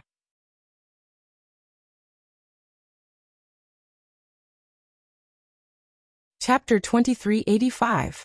Slaying God, the number 1 on the international secret agent ranking. That was a person whose name was enough to make all the top international business leaders piss their pants in fear. There was a pin-drop silence around them after she said that. All the hubbub and whispers after finding out that Yun Jian was not the Wei family's youngest daughter, Wei Lin, stopped abruptly after Yun Jian said that. The quiet path, which was not wide to begin with, was eerily silent. There were dozens of people walking around, but no one made a sound earlier. Everyone kept their mouths shut at the same time. The scene was indescribably eerie. They could still vaguely hear the cheers of the fencing competition coming from the stadium not far away. However, the group of people was eerily quiet. At that moment, everyone's eyes were fixed on Yun Jian. Their eyes were wide open, and some of them even had their mouths agape. They looked as if they had been frightened by something terrifying. Especially Wei Min, who had been so aggressive earlier, and wanted to dig out Yun Jian's identity and background. Wei Min's face paled at a speed that was visible to the naked eye. Her cheeks, which still had some color in them, were now as pale as a sheet. What did she say? What did Wei Lin say? She was in her circle of friends. The group of old men referred to her as their representative, calling her, slaying God. The number 1 on the international secret agent ranking, the boss of the kosher mercenaries. She had made a name for herself in the Bloody Night incident. Her ability had swept the world, causing international bosses to tremble in fear. She was slaying God, who killed without blinking and left no trace behind. Wei Min's body began to tremble violently at the same time. She seemed to have learned something that would make one terrified to death. She was so frightened that even her lips were trembling violently. What did you say? Compared to Wei Min's fearful expression, Luo Jiejun's mind shook, and he had a sudden realization. He stared at Yun Jian for 2 seconds, and his jaw dropped. To Luo Jiejun, the reason why he paid so much attention to Yun Jian was because Yun Jian was very unique. Her every move and every word was different from those girls who surrounded him all day long. Luo Jiejun was not short of beauties, but Yun Jian was the only one who caught his attention. But when he found out about Yun Jian's identity, Luo Jiejun was dumbfounded. It wasn't just Luo Jiejun. Hongling, Luo Jiechen, Wei Zhe, Wei Xiao, Wang Ruoya, and all the people from Puyo City's upper-class society were dumbfounded. They stared at the scene in front of them, unable to return to their senses for a long time. You're not Liner, then where did my Liner go? Liner didn't come back at all, right? Where's my Lin? Where did she go? Wang Ruoya had been watching since the beginning. Now that she heard what Yun Jian said, she did not care who Yun Jian was, but where her youngest daughter, Wei Lin, had gone. Therefore, she looked at Yun Jian, and asked the question with a devastated expression. Yes, didn't you promise me that you'll find my youngest daughter for me? Then may I ask, have you found her? Wei Xiao snapped out of his shock. He looked at Yun Jian bent slightly, and asked Yun Jian, Dad, it's been 10 years. Even if she's really the slaying God, I don't think she has the ability to find my biological sister. Moreover, how can we be sure that she's the real slaying God just by listening to her one-sided story? Deep down, Wei Min believed it, but she refused to admit it. All this while, Wei Min had been treating Yun Jian as her rival, so she instinctively refused to believe Yun Jian's identity. Of course I found her. However, just as Wei Min finished speaking, Yunjian smirked and smirked. Then, she extended a hand as if she had expected this to happen. She snapped her fingers softly. After the soft sound fell, a young girl who was much prettier than Wei Min walked out from the small forest at the side. Her facial features were similar to Wei Min's. Please remember the domain name of this book. Mobile version of reading website.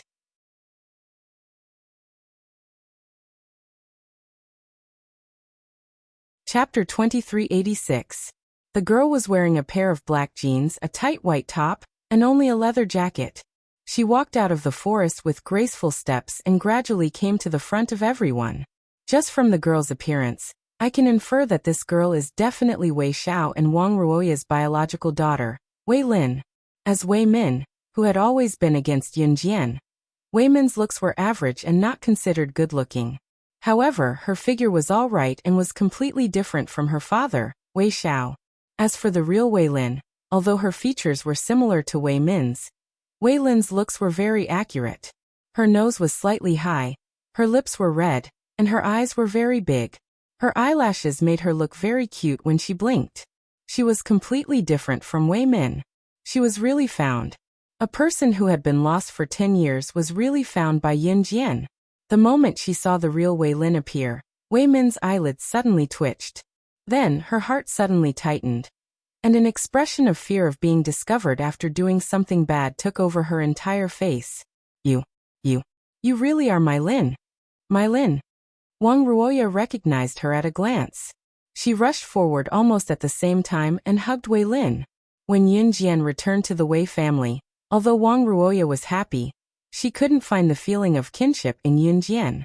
Blood was thicker than water. This was something that outsiders couldn't imitate. At least when Wei Lin appeared, her looks could be recognized at a glance. She was the real Wei Lin without even needing to do a DNA test. Thank you. Wei Lin hugged her mother back and said to Yunjian with tears in her eyes. That thank you made Yunjian narrow her eyes. She didn't directly respond to Wei Lin. Instead, she said something that shocked everyone present. Perhaps you should thank that good sister of yours. If it weren't for her, you wouldn't have been lost for 10 years, and I wouldn't have had the chance to find you and send you back to the Wei family. The moment these words came out, Wei Min felt guilty. She looked at Yunjian and shouted, Nonsense! What nonsense are you talking about? I didn't. That day when I went out to play with you, you told me to stand there and wait. I waited for a long time, but you didn't appear. Later, a kind person took me away, and I've been living in that kind person's house. I always thought that you didn't do it on purpose, but not long ago I heard. At this moment, Wei Lin spoke first after Wei Min finished speaking. At this point, Wei Lin paused for a moment before saying, I heard that you've been lying to everyone that you saw me being kidnapped by a van with your own eyes, but you clearly told me to wait for you at the same place. There was no need to say anything else. Wei Lin's words were sufficient to prove that Wei Min had deliberately abandoned the young Wei Lin. Of the way of the way of the of the way of the way of the of Wei family of the way of the way of the way of the Wei family. No, I didn't. Wei Min covered her ears when she was exposed for what she had done back then. Her face drained of color. Still, she suddenly lunged at Yunjian like she had gone mad, yelling and tearing at her as she did so. Ha ha ha. I did it. So what if I did it? It was you. If it wasn't for you, how could Wei Lin, that little b*tch, return to the Wei family? I'm still the most beloved daughter of my parents, and the most beloved sister of my brother. You b*tch, go to hell. You're finished. You're finished. Ha ha ha. Please remember the domain name of this book. Mobile version of reading website.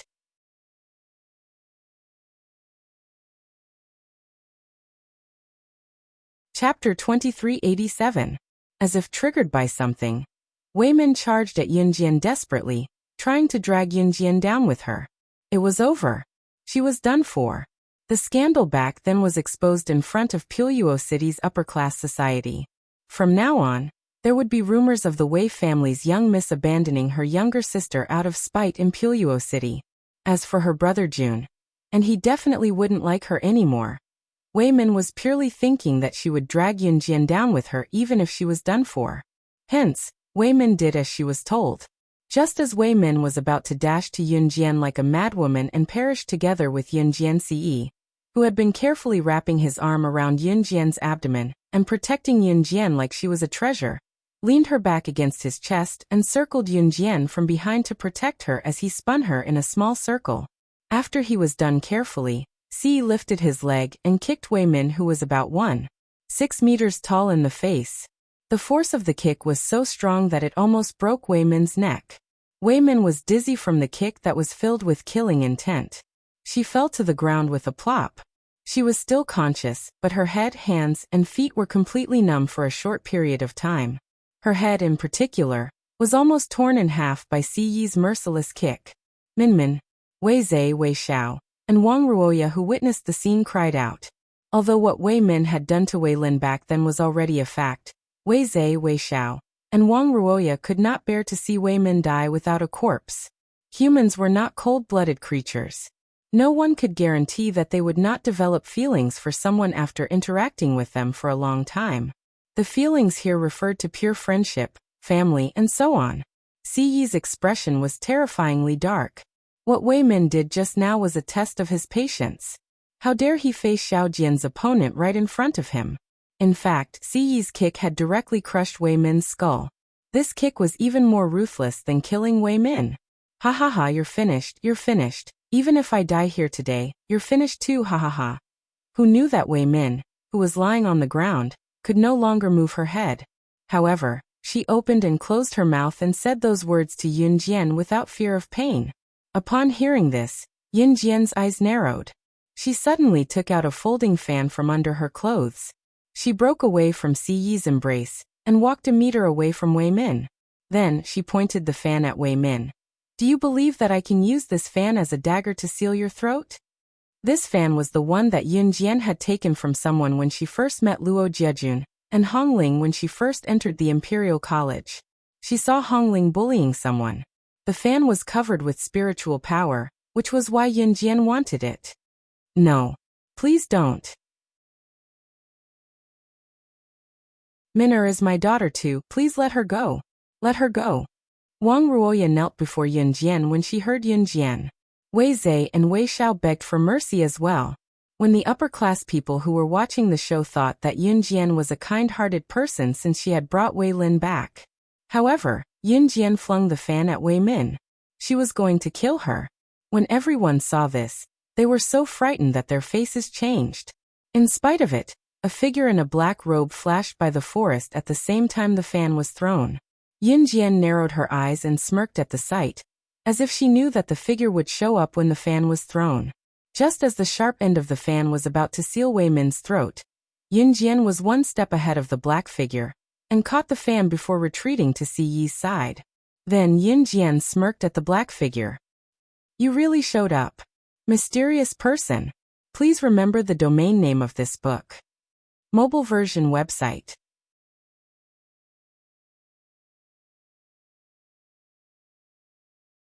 Chapter 2388. That was right. From the beginning, Yunjian had expected Wei Min to stop her here. Hence, Yunjian had called Wei Lin to the scene. None of this was a coincidence. Revealing her identity as slaying God in front of everyone, and flinging out the fan with spiritual power, was all to lure the mysterious man out. It was worth mentioning that Yunjian and Ce had planned all of this long ago. What she did not expect, however, was what Wei Min meant when she told her that she was pregnant. Yunjian's admission to the Imperial College was also part of her plan. It was not a coincidence that she had obtained the fan with spiritual power. In other words, Yunjian's admission to the Imperial College was to obtain this fan and lure the mysterious man out. This was because this fan was called a wooden fan. The wooden fan, the sandalwood box, and something else that Yunjian and Ce were still looking for. They would be able to rule the entire deity continent, and the thousands of continents. Naturally, they would be able to take down Earth easily. This was written in the records left behind by the ruler of the deity continent since the creation of the deity continent, who knew how many years ago. Hence, from the moment the mysterious man captured Yun Jian's younger brother and forced Yun Jian to exchange the sandalwood box for Xiao Yunju, the mysterious man had an ulterior motive. With these three things he could easily rule the entire deity continent and the thousands of continents. The sandalwood box was one of them. The sandalwood box was one of them, and so was the wooden fan. Hence, the mysterious man had his eyes on it from the beginning. However, Yun Jian had gotten it first. Yun Jian had used the wooden fan just now to lure the mysterious man out. Tisk. The mysterious man revealed a pair of deep, pitch-black eyes and stared intently at Yun Jian. He laughed arrogantly and pulled his black robe tighter around his body. Then he stared at Yun Jian and Ce. So you've already set up an ambush. Today right here is the day you die. Yun Jian uttered, her gaze fixed on the mysterious man as she gripped the wooden fan. When Yun Jian and Ce fought against the mysterious man, both of them suffered great losses because of the mysterious man's tricks. Now that Yun Jian and Ce were at their peak, the mysterious man was definitely no match for them. Even if the mysterious man used the 100-fold potion, he might not be able to defeat Yun Jian and Ce. This was the difference between them. This was also the reason why the mysterious man had been hiding in the dark and did not dare to show up directly. Is that so? Then you are gravely mistaken, sorcerer god. The mysterious man laughed loudly and said, this black-robed man who had suddenly appeared? Wizard goddess Yun Jian. The surrounding people from Piluo City's upper class, as well as Luo Jiejun, Luo Jiechen, Hong Ling, and the others who were present, were all puzzled when they saw this scene. What's going on now? What sorcerer god? What the hell is going on? Luo Jiejun's expression could no longer be described as an expression. Just as everyone was bewildered and Yun Jian frowned. Yun Jian suddenly clutched her stomach as excruciating pain shot through her. What did you do? Yun Jian clutched her stomach, feeling like something was flowing out from her lower body. The pain made Yun Jian frown, but she held it in. Ce took a step in front of Yun Jian and frowned. Fear that had never appeared on his expressionless face. Xiao Jian, what's wrong? Haha. It's true that I can't defeat both of you if you join forces. Too bad. I've already drugged the sorcerer god before you knew she was pregnant. It's probably a problem whether or not she can keep the baby. Now that the sorcerer god is gone, you're the only one left. I've also developed the 100-fold potion that can increase my ability by 10,000 times. Do you think you're still my match? Ha ha ha. Please remember the domain name of this book. Mobile reading website.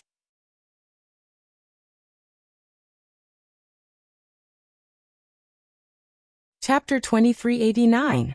Sorcerer Goddess, Sir God. I bet you don't know how I drugged the sorcerer goddess. Come to think of it, I have to thank this idiot. Ha ha ha. The mysterious man chuckled and paused. He then pointed at Wei Min, who was lying paralyzed on the ground after her head was crushed by Siyi's kick. After chuckling, the mysterious man continued. If this idiot didn't stop your school doctor from telling you about the sorcerer goddess's pregnancy, I wouldn't know where to start. Ha! This idiot really hates you, sorcerer goddess. She was the one who drugged you. The swords that you were holding in the fencing competition were all stained with these two drugs. The combination of these two drugs turned into an abortion drug. Normal people wouldn't react to it, but this pregnant woman smelled it. Haha. If a pregnant woman smelled it, she would miscarry on the spot if she exceeded a certain time limit. These two drugs were unique to thousands of continents and did not exist on Earth. In fact, Yun Jian had already smelled the two drugs, but she did not think of it that way. She had just found out that she was pregnant not long ago. It was a mistake, but she did not expect to really be pregnant this time. Not only was she pregnant, but it was also used by the mysterious man against her. Aside from Yun Jian's ignorance, Yun Jian was not omnipotent. Whether it was the sorcerer goddess or the slaying god in her past life, she did not know much about gynecology in the medical field. What Yun Jian knew was how to kill a person in the shortest time possible, and where a person's Achilles heel was. Ha ha ha, I did it. There's no way you can take my brother Jun away from me. It's all your fault for coming to the Wei family as Wei Lin. Ha ha. Wei Min, who was paralyzed on the ground, laughed mercilessly. It was not surprising. After Yunjian revealed that she had abandoned her biological sister, and found out that Yunjian was the slaying god, she rushed to Yunjian and shouted at Yunjian, "You're finished." This was because Wei Min had been used by the mysterious man to drug the swords. It was a drug that could cause Yunjian to miscarry. She wanted to destroy Yunjian. "If anything happens to the child in her womb, all of you will be buried with me." Just as the mysterious man and Wei Min finished speaking with their strange words, a voice that was as cold as ice in the summer suddenly sounded. There wasn't the slightest bit of warmth in it. Si Yi's dark eyes were so cold that it was frightening. His handsome face that looked like it was sculpted, with an aura that was enough to frighten everyone present. He placed his hand on Yunjian's abdomen, and injected, channeling his spiritual energy, without reservation. It was into her abdomen his E of T, to of God goddess. Of TSSS des goddesses. Goddess, SS. That was Luo Jiajun, Luo Jiechen, Wei Xiao, and all the other members of the upper class present turned pale when they saw this scene. They had never seen such a bizarre scene. Coupled with Si Yi's, a huge wave of fear and uneasiness surrounded their hearts. At that moment, a tall and handsome figure suddenly flashed across everyone's eyes. In the next second, Ce went to the mysterious man and grabbed the man's collar. His well-defined hand with bulging veins was a testament to his fury. His rich voice rang almost simultaneously. "You're right. You're wrong. You're wrong. You're wrong. 10,000 times potion? Even if you've swallowed the 10,000 times potion. As the ruler of the gods' continent, I'll tear you to pieces right here and now." Please remember the domain name of this book. Mobile version of reading website.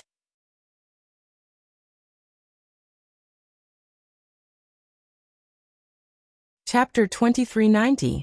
Without giving the mysterious man a chance to react, Ce grabbed the mysterious man's collar with one hand, and attacked him with the other. His speed was so fast that the naked eye could not capture it. Oh my god, am I seeing a ghost? What's a sorcerer god? Are these things that suddenly appear around us the enchantment from the anime? And what's that god continent? What's all this? There were already some people who were so scared that their faces turned pale. They were frightened by this illogical and unscientific thing in front of them. What was going on? What was going on in this world? Was it really normal for them to see one scene after another in front of them? Luo Jiejun, Luo Jiechen, Hongling, Wei Zhe, Wei Xiao, Wang Ruoya, Wei Lin, and the rest were shocked when they found out that Yunjian was slaying God. Then, they almost fainted from the unrealistic scene before them. What's going on here?